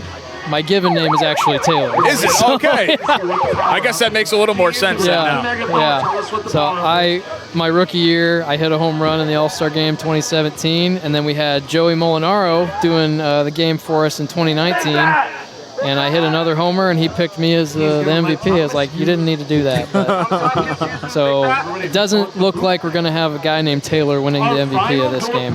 How about Joey's success? Oh, my gosh. It's been crazy. Seemingly happened overnight for him. But I remember watching, he actually interviewed an intern with us back in the radio days, and I saw some of his videos, and I always thought, man, he's a really funny kid. Yeah. And some other people obviously have noticed in those impersonations, especially the Saban one. It's really incredible.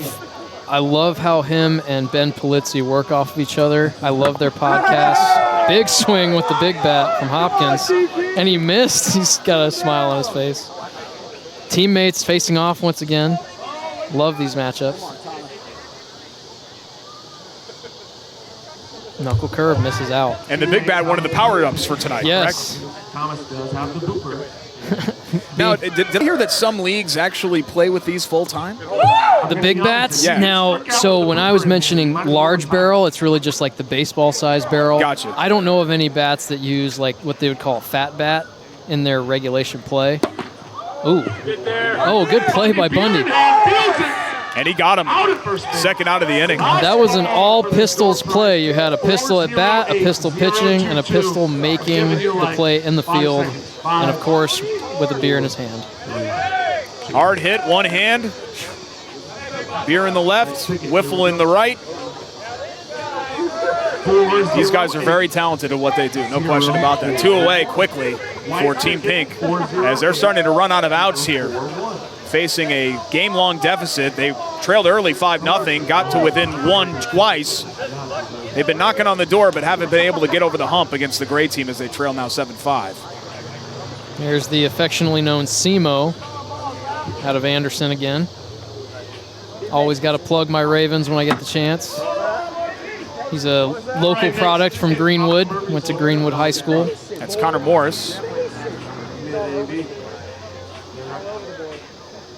Are most of these guys Harry, Greenwood? Definitely the core group.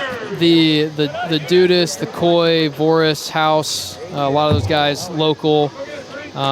Very few are from out of state or even outside Indianapolis. But welcome all comers. If there's anyone coming in from out of state and you love Wiffleball, let us know. Sign up on our free agent form. We'd love to get you involved. And I found the league just on happenstance. I was Googling Wiffleball to help the intramural sports program at Anderson just to kind of get some research in. And next thing I know, I'm in the league. Next thing I know, I'm deputy commissioner 4 years later.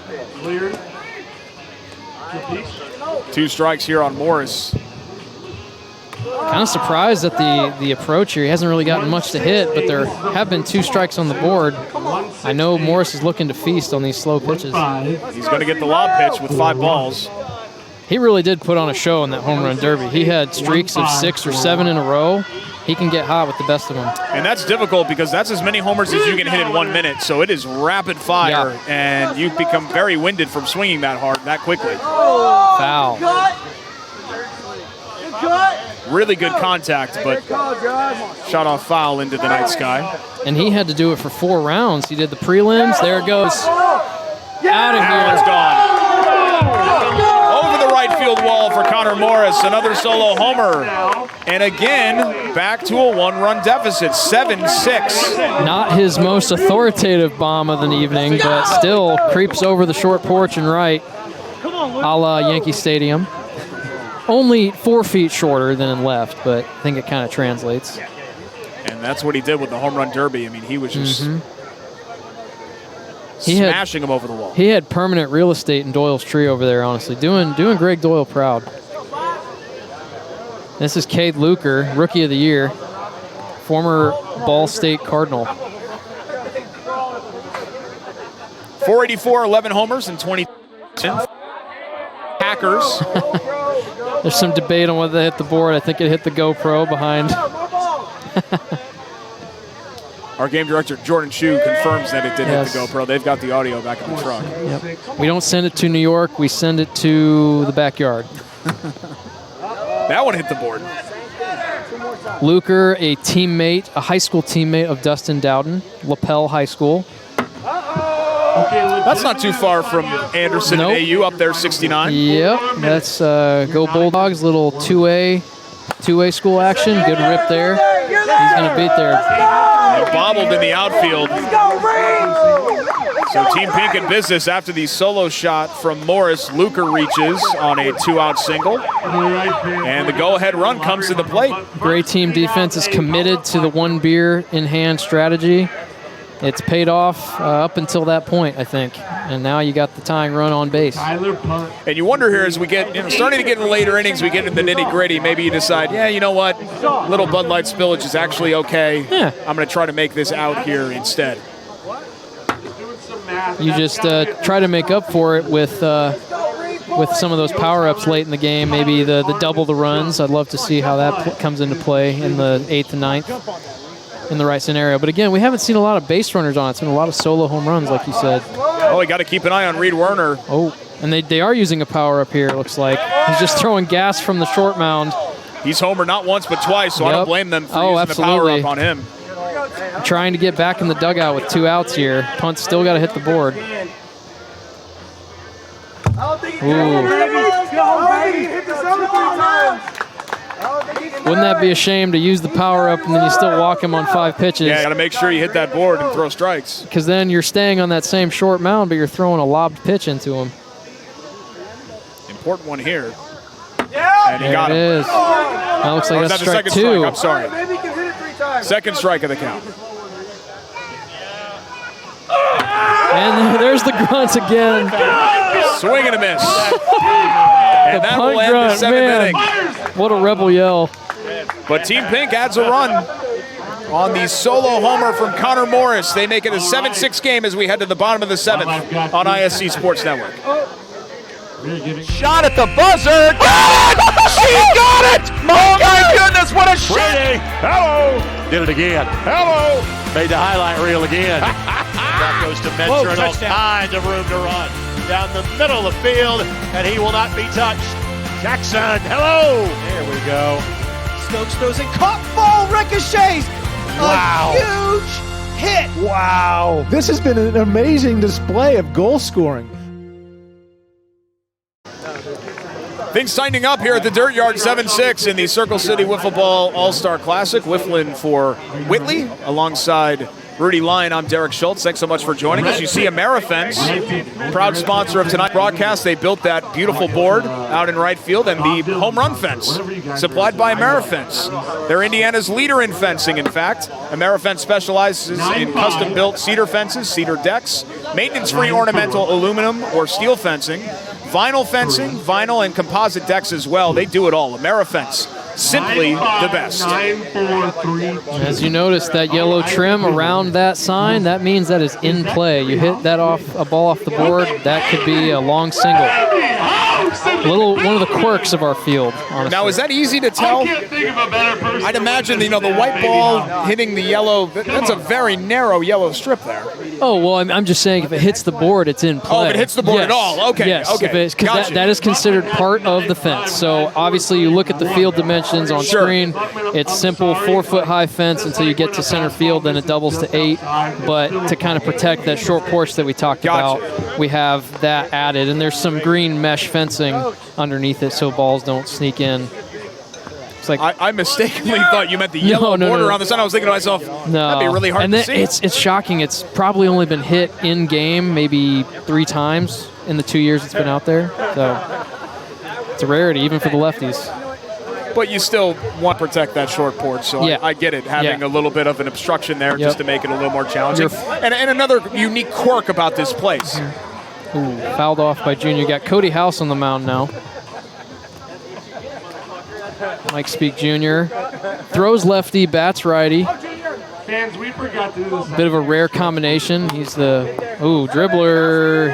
House with sure First hands. out of the inning as Speak Jr. grounds out to lead off for Team Gray. Rolls over the top of the order for Smithy. Kind of had a quiet day at the plate so far. Yeah, he's your reigning MVP and one of the best players in the league. 454 hitter, 29 homers, 54 RBI. If he gets a strike here, look for him to unload. He's just got such a pure swing, such a smart hitter. Good stroke to right center field. Really nice pitch there from House, kind of hung up there and painted the inside corner. House will not gas you up by any means, but he has this huge sweeping curveball and 12-6er that he can just buckle your knees. He's tricky like that. You think it's sailing over your head and then it hits the here board. Comes, good swing. And that's a double. You don't see that very often. So did that bounce over the wall? That bounced over the fence on a one-hop.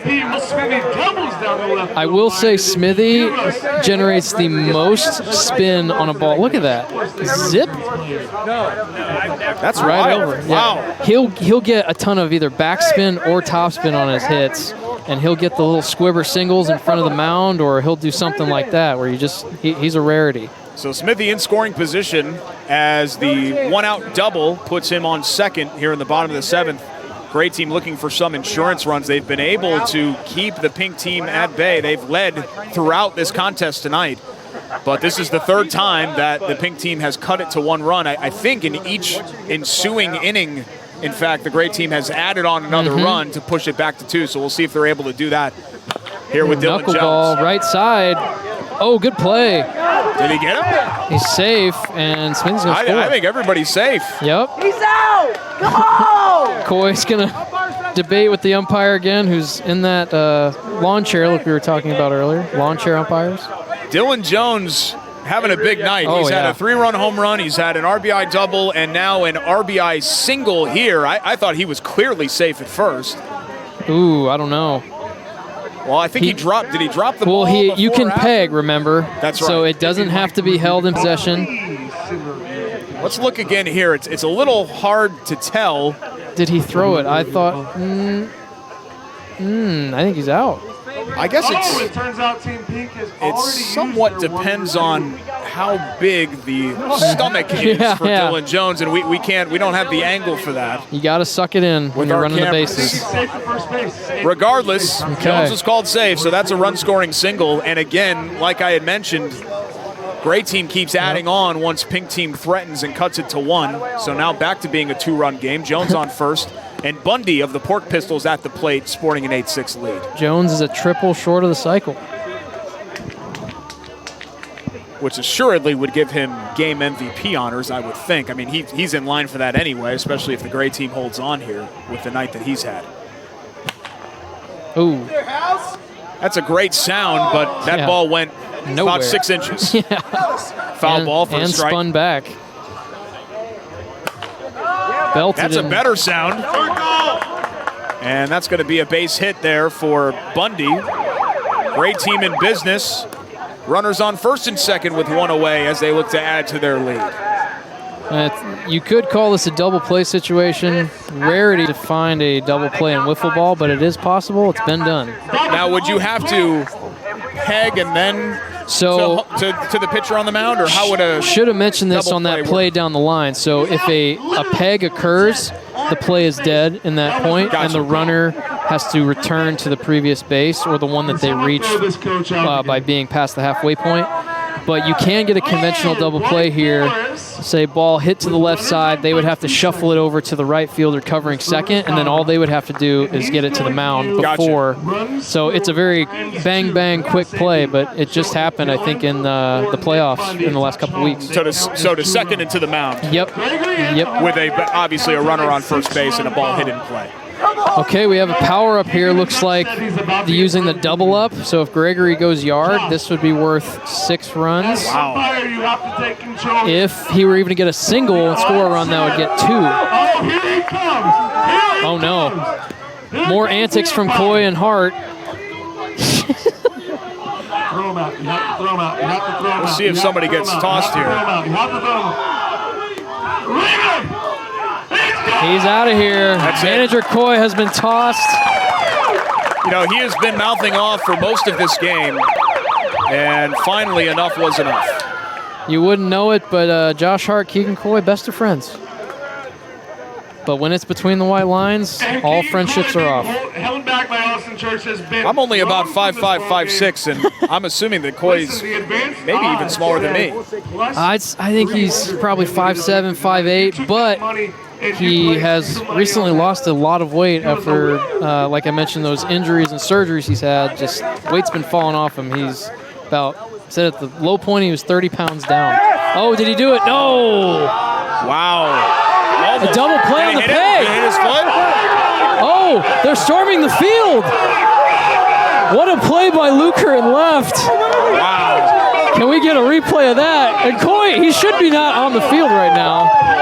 He is jacked. Can you get ejected twice? So here's what happens. There's a fly out right here. Hard hit ball. And now that was Jones is going to be pegged in the leg, I believe, retreating to second base. Oh, I think it might have got him in the calf. Go roast some marshmallows while you enjoy this game. Buckman taunting him. To get out of the inning. Wow, that's a terrific play, especially considering that was a power-up at bat there. So yes. That could have swung so many ways. That ends up ending the bottom of the 7th inning, and we'll head to the 8th under the lights here at the Dirtyard on ISC Sports Network. Stay warm by the fire. The drive, the take, fouled, and it goes! Lobbing it to the back of the end zone. They're going to say it's a touchdown. Left foot gets through. Goal for Vargas.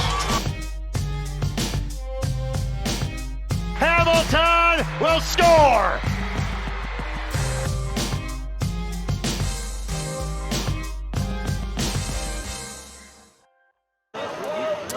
Welcome back to the Dirtyard. Lights are on at this beautiful Southside ballpark, an 8-6 game, and we've seen a lot of fireworks so far, not only in the form of home runs, but also in some great defensive plays. And you saw one last inning there with we were talking about how rare double plays are. Again, more jinxes from the broadcasting Rudy, booth. they end up happening right after we were talking about it. The double play to get out of a 2-runner on jam. Here's a replay of it if you missed it. Great catch by Hopkins to his right, and on a one hop, bang. Just catches Dylan Jones on the calf or ankle for the 3rd and final out of that inning. What's the number one rule in baseball on a line drive when you're a base runner? Got to freeze. Yeah. He didn't freeze. It's hard, though, because that ball was absolutely hammered. There's only 2 fielders out there, but you hit it right at somebody, it has the propensity to happen like that. And now the quirk here, the batters are batting opposite. Good rip. Oh, he almost caught it. Smithy with a diving effort. Yes, sir. And that's going to be a 2-base hit. That is Alex Gerdschiff, rookie, a right-handed batter in the left-handed batter's box, and he gets a double off of a line drive. Granted, it is slow pitch this inning, but still impressive. You got to use a dizzy bat alone. Really good contact there from Gerdschiff. Almost a fantastic defensive play, and he stretches that into 2, and tying run to the plate now for the pink team. This would be next level heroics if someone can hit a home run in the opposite batter's box. Tagging. Moves the runner. So a pop out, first out of the inning, but Gerdschiff advances to third on the foul out. So one away. That's a pretty productive at bat, I'd say, moving a runner like that, batting opposite-handed. I'd assume that's fairly rare, given the compact size of the field, to be able to tag that easily. Yep. Sac fly's not all that common, especially the second or third variety, but you guys will get sac flies heading home. Are we going to get Dudas batting lefty here? Oh, looks like we got a power-up. Here's the commissioner. A commissioner power-up. Brendan Dudas. Plus, he has to bat lefty, which, as his dad showed, Keith, he's got some pop from the left side. Maybe it's genetic. Still one of the best power hitters in this league. So this could very easily be a tie game if he really gets into one. The only player in CCW history with 200 home runs. He's been here since day one, so that explains it, but still almost hit 50 this year alone. Hold on! One out! Trying to get the scenario and situation correct. Might change his approach. I don't know. I feel like he's just trying to hit it over the fence. If he does, it'd be a tie game. Can almost cut the tension with a knife. Chases, did he? He's going to score a run. So he does score a run, and Gerdschiff will come in to score, so a productive out, at least for Dudas. I think he wanted to go yard, obviously. Small ball here from the pink team. Don't see this. This is a National League approach. That's right. Dudas chases the high ball and gets the job done with this run-scoring sac fly to make it an 8-7 game. But now 2 outs in the 8th inning. Again, they keep cutting down the deficit to 1, but they can't quite pull even. So here's House with 2 away. Doing the one-handed approach, almost like a tennis backswing. Back to the mound, and that'll do it. Oh! I think that was a different ball. It was a different ball. Deceptive, though. That'll end the 8th inning. An 8-7 game on the sac fly from Brendan Dudas as we head to the bottom half here in the Circle City Wiffeball All-Star Classic. Wifflin for Whitley on the ISC Sports Network. McCulling in time. Oh, no! It's good. This one is good. There you go. Wow, Dustin makes a great catch. Spin, win, 3, bury it for Leland Walker. Tie the game they do with the dunk by Malik Edmonds. What a play. Oh, my goodness. I feel a little momentum starting to fall Ellen's way. Wrestler! Whoa! Back on the ISC Sports Network, everyone enjoying the wiffle ball action. Boy, girl, man, woman, and dog. Pets allowed here at the Dirtyard. Absolutely, pets encouraged. Don't think we've seen a cat out here, surprisingly, but that is Thomas Hopkins' dog, Hash, enjoying some roasting chestnuts by the open fire. Not quite Christmas, not ready for that yet. I love all the fans with pork pistol attire there in right field. Those are all the Pork Pistol Clan softball players. They've got tons of team apparel, and they come out in droves. Not just Bud Light cans, but also hard seltzers being consumed tonight here for this laid-back all-star atmosphere on the ISC Sports Network. 8-7 game, Team Gray looking for punt. Insurance. Oh, my. Come on, son. Stephanie Mickel. A one-handed swing there from Tower Punt. Hey! You're so... Hey! And he falls over. Sure. Well, folks, looks like I'm being called down to field level to take part in this game. So it's quite the pinch hit here. So we're going to get Rudy out to go ahead and take a bat. First out of the inning there as Punt flies out to the pitcher. Let's get a replay of that swing and miss from Punt. Jill Allen. Jim or Jill Allen. Ooh. The fall made it a little bit worse. Not going to lie about that. We're having a great night here at the Circle City Wiffleball Classic. Aiden Palmer to the plate now for the Gray team as they nurse an 8-7 lead. Now, are we going to see Rudy bat? Yeah, come up to bat? This is Dylan Jones here in the booth now, replacing Rudy so that way he can go to his bat.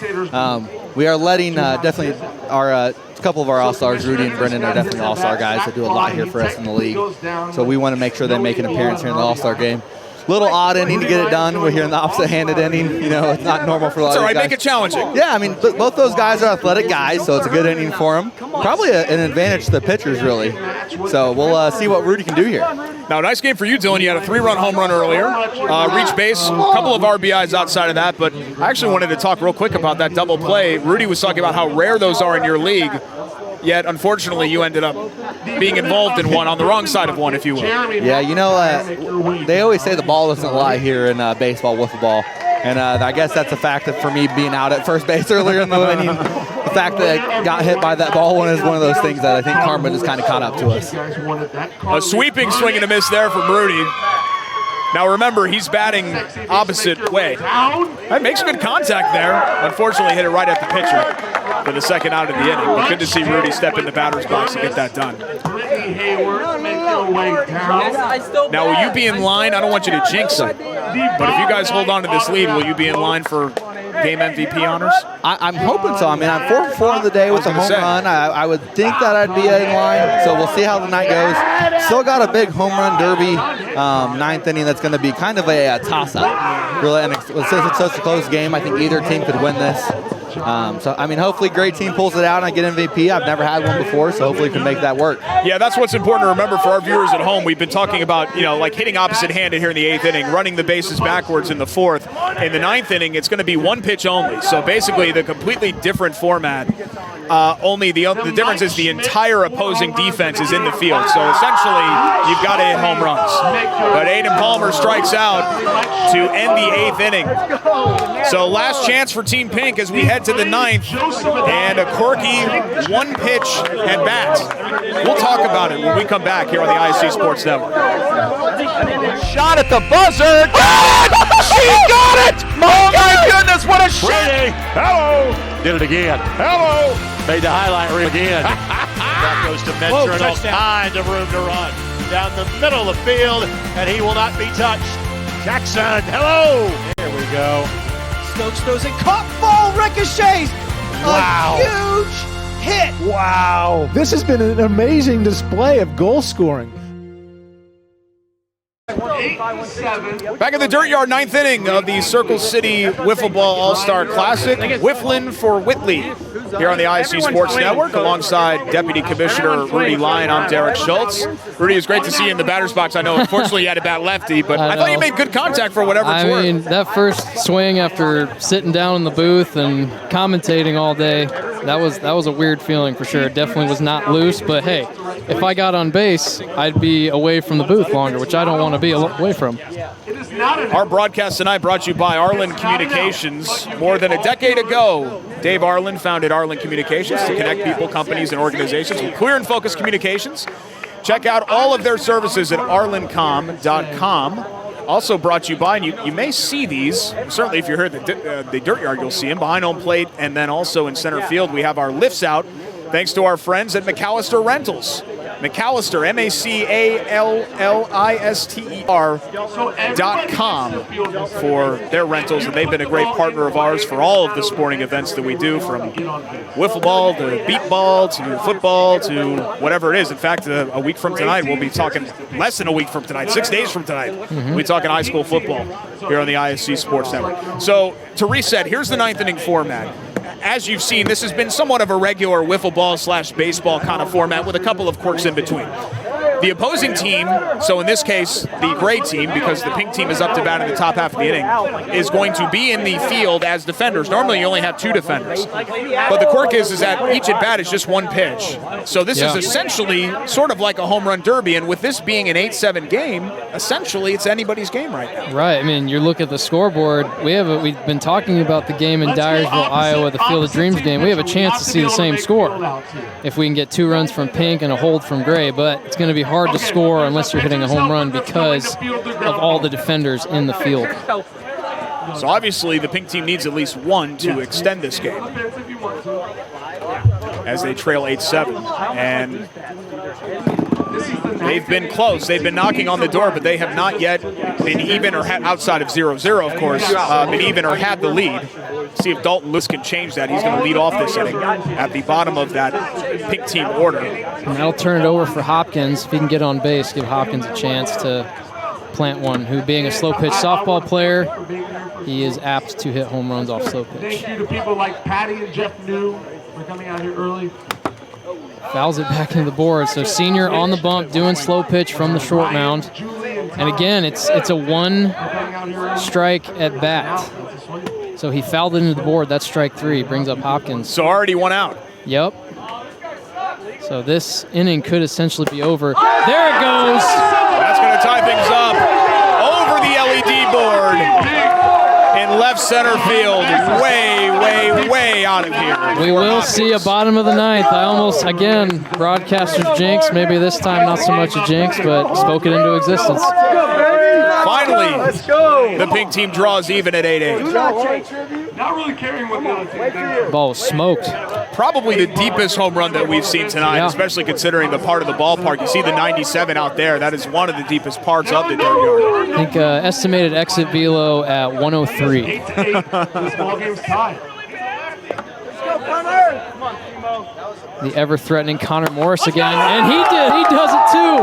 No surprise, the home run derby champion tonight. Homers once again, his second homer of the All-Star game, and gives the pink team their first lead at 9-8. But again, Rudy, this same format's going to await the gray team, so you need to put up at least 3, 4, 5 runs here to feel good about your chances. Exactly. This almost becomes like slow pitch wiffle ball style like they play in Northwest Indiana. Only they're using baseball style bats with the big barrels. And here's Luker trying to move the chain along here. Second out of the inning. Oh, no. Safe call down the line and a hat thrown at the umpire. I'd like you to send that over to the commissioner. So amazingly, Luker reaches with every single defender in the field. Lewis chucks the ball at the K-zone. He's getting fired up. They are fired up. So Luker's safe at first. Is this a fundraiser wiffle ball game or the World Series? I can't tell right now based on the energy. So Lewis struck out to start the inning, followed by back-to-back homers by Hopkins and Morris. Hopkins deep to left center, Morris deep to right center, and Luker on first here for the dangerous Reed Werner, who's homered twice already tonight. Can he make it 3? Would almost ensure an MVP award for this game if they hold on to win. I believe that one hit the bottom of the board. That's in play. Is that not quite a double play? Almost a double play on his own there. So they chop off the lead runner, Luker. Second out of the inning, Werner will go to first, and that'll make way for Gerdschiff. The pink team's last chance to extend the lead here before the bottom of the 9th. Either way, you love to have the opportunity for a walk-off or a hold in the bottom of the 9th, where dreams are made. Gerdschiff, a great slow pitch hitter. Laced a double from the left side of the plate last inning. Yeah, impressive considering he's got lefty. Yeah, it's even more impressive after I had to step in there. There it goes. Insurance runs from Gertsch. 2 of them. It's an 11-8 game now after the 2-run shot by Gerdschiff. I've lost count of how many homers we've had tonight. Oh, man, tons of solo shots, and with 19 runs on the board. Let's go! So now an 11-8 game. And this is, kind of the number that I was talking about, Rudy. Yeah. This is what you needed. Yep. Because we know we're going to see at least one home run, if not multiple ones, from Team Gray with this format in the bottom of the 9th. So you needed to give yourself a little bit of a cushion here. And I don't know if 3 runs is going to do it, but it's better than 1. It's got to be pretty humbling, too, for the future CCW Hall of Famer Mike Speak Sr. to essentially just be cast in there, hey, you're throwing batting practice to these guys. He's doing a good job of it. He is. Doing a good job. To his own team's detriment. Well, yeah, I guess that's right. It's coach pitch, so he's grooving them. There's Austin Church of the Moonshots. Ooh, just missed that one. He's doing his best Dave Joust impersonation, the Pete Alonso. But it's 1 strike, so that's it, right? For Church? Did he foul it into that's the final out. I thought it was fucking 1 strike. I'm waiting to make sure that that's the case. Looks like everyone bats through. So the pink team capitalizes, they score, and Let's keep it here to make sure that we understand exactly what they're going to do, because I'm seeing kind of differing hand signals from both sides. I'm going to be honest with you. Smithy's wanting to walk off like the inning's over, and the pink team's saying, wait, hold up here. We're going to have to come to you guys to decide the extra inning rules. We're going to figure this out first. But we got to get out of here. Commissioner Dudas is pandering to the audience to figure out extra inning rules should we get to that scenario. We don't want a 2002 MLB All-Star Game situation. Regardless, House is stepping up here to the plate, so I believe this inning is going to continue for the pink team. So they're just going to go once through the order? Is that how we're going to do it? I think that's what they're doing, which makes sense. Which really puts a lot of pressure on whoever the last batter is if you get to that 9th, 10th batter in the lineup. If I'm not mistaken, there's only 2 more batters anyway. It'd be House and then Hayworth. So like this ball here. And I think he's going to reach. Yeah, he is going to reach on a single. Come on, Buck. So House will stand on first there with 2 away. Really, the outs are irrelevant, I guess, at this point, since the entire lineup is going to bat through. This is it. Hit a bomb. Come on. This is it. Don't stop. Make it be it. Yeah, that's good. I mentioned Dave Joust. I think Speak wears the same number that Joust wears for the New York Mets pitching or coaching staff. Here's Buckman. Well, that ain't going to do it. I don't think that's going to matter. It's not going to matter. He threw to the wrong pitcher. That ball is bobbled, and Buckman will reach. So the final hitter of the inning, Speak Sr. Oh, that's right. Oh, they're going to let Mike Speak Sr. hit as well. I forgot the pitcher is going to be able to hit too. Apologies for the confusion. For whatever it's worth, the players are confused as well. We're making sure that we're doing this correctly with everybody batting through, including the pitcher. If anything, it just adds to the drama. This is very Stanford band is on the field kind of a situation, just chaos ensuing. You've got a million guys on our Dirtyard field. Nobody knows the rules. Nobody knows who to throw the ball to get outs. It's absolutely scintillating. Well, Brendan Dudas is a showman, so he likes to just do stuff kind of on the fly based on what the people want. And this format obviously is a little bit more fun than a traditional All-Star Game format. So here's Speak Sr. He's going to be the last batter for Team Pink, regardless of what happens here. So if he gets a single, could get a huge insurance run. If he goes yard, then you're up 6 going into the bottom of the 9th. Oh, that's going to be foul. Foul ball. No one touched it.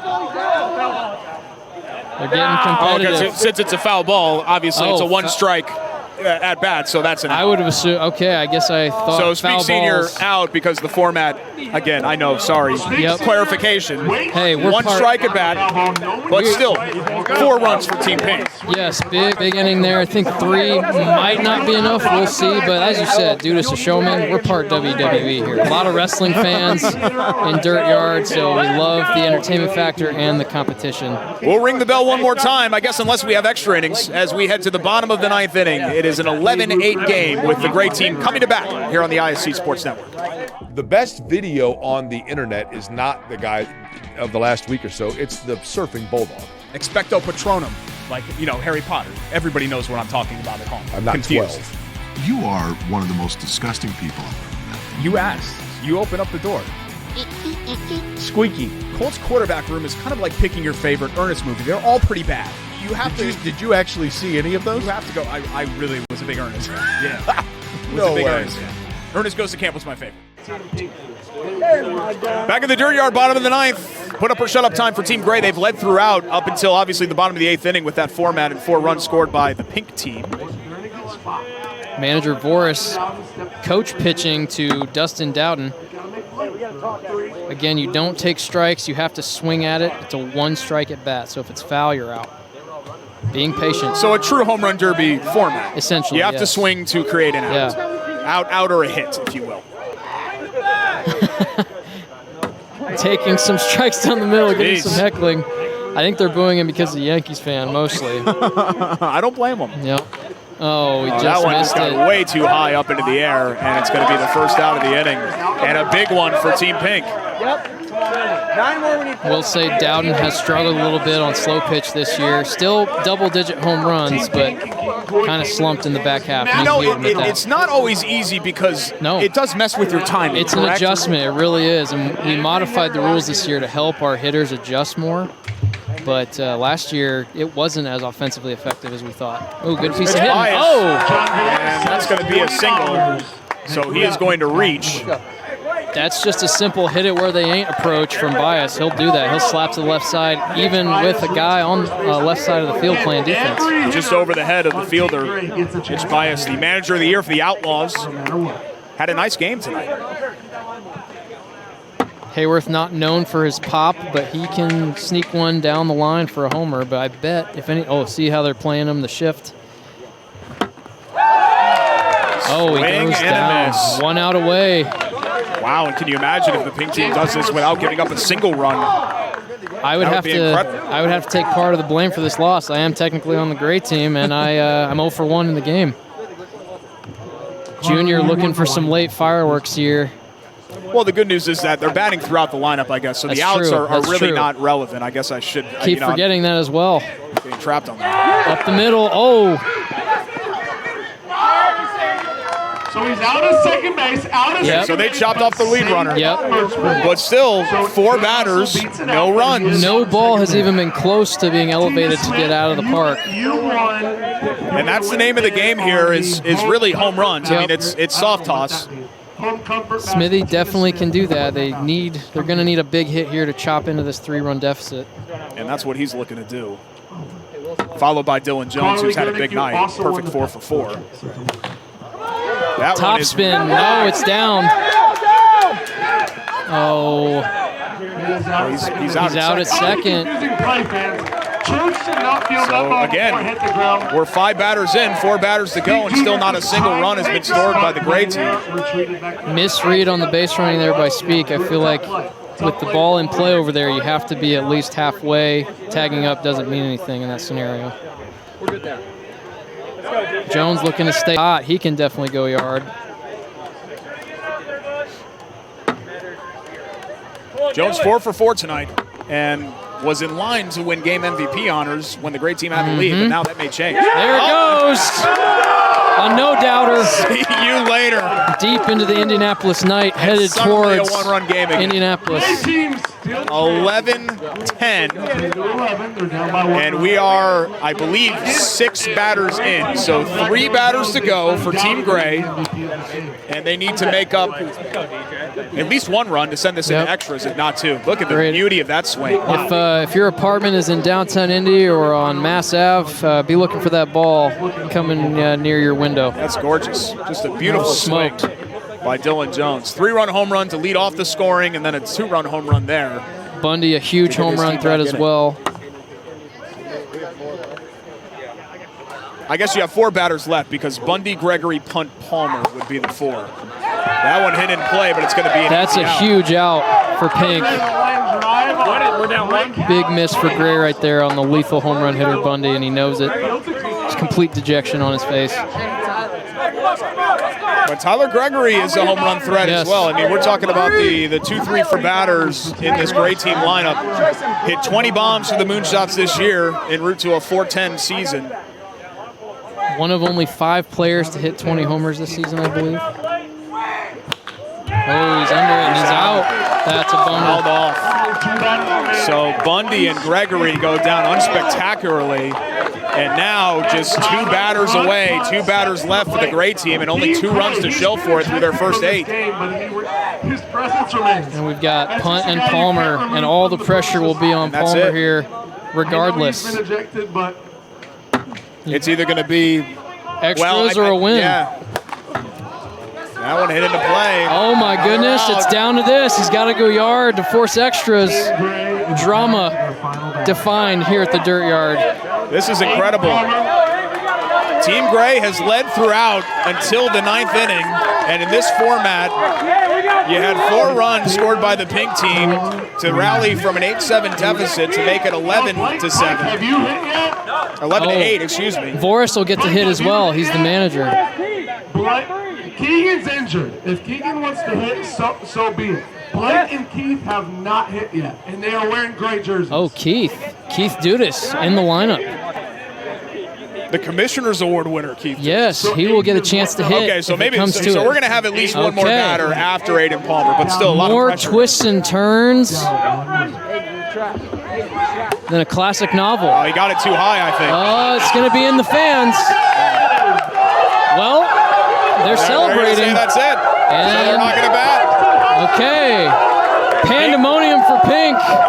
Pink team wins. Wow. Keegan Coy still on the field after being ejected in the 7th. I don't know how that works, but nonetheless, we love it. An absolute thriller here from the Dirtyard. Pink trailed for 8 innings, rally in the 9th, and they win it 11-10. Any thoughts on who the game MVP will end up being? Because we were so focused on Dylan Jones thinking that the great team was going to win, but now for the Pink team. Felt like it was a foregone conclusion. I feel like it's got to be Reed Werner. His 2 home runs. I don't think anyone else had 2 homers to speak of. He's got to be the front runner. And a big effort from Hopkins and Morris as well. I thought Alex Gerdschiff had a really nice game too. Yes, double from the left side and a homer that put the team ahead for good. A terrific come from behind win for the Pink team. We'll come back and wrap it up next here on the ISC Sports Network. The drive, the take, fouled, and it goes!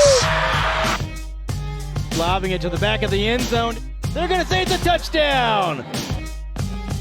Left foot gets through. Goal for Vargas. Hamilton will score.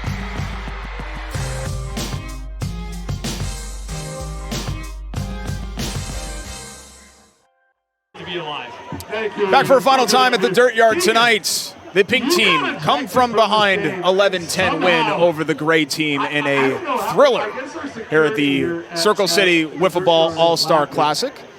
This broadcast brought to you by our friends at We Fix Indy. Whether it be painting, remodeling, or weatherizing, We Fix Indy has you covered. Residential or commercial, We Fix is a full-service general contractor that's been serving the Indianapolis area for over a decade.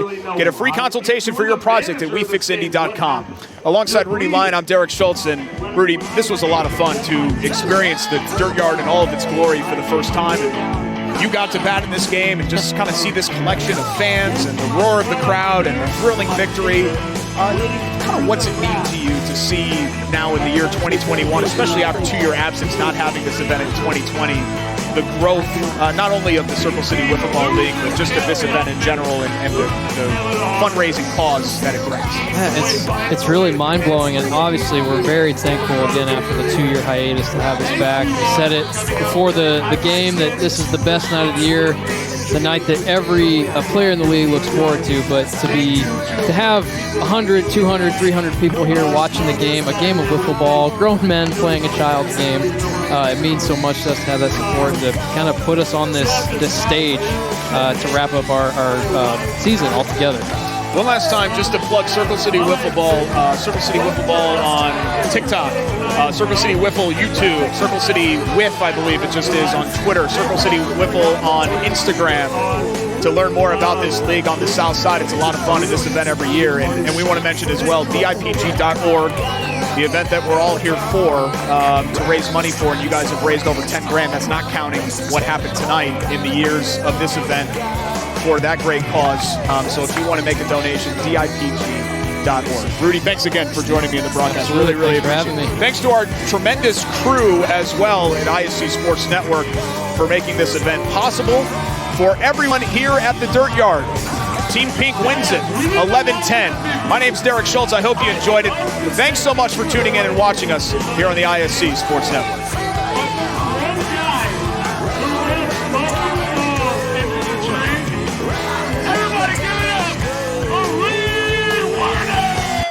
The drive, the take, fouled, and it goes! Lobbing it to the back of the end zone. They're going to say it's a touchdown. Left foot gets through. Goal for Vargas. Hamilton will score.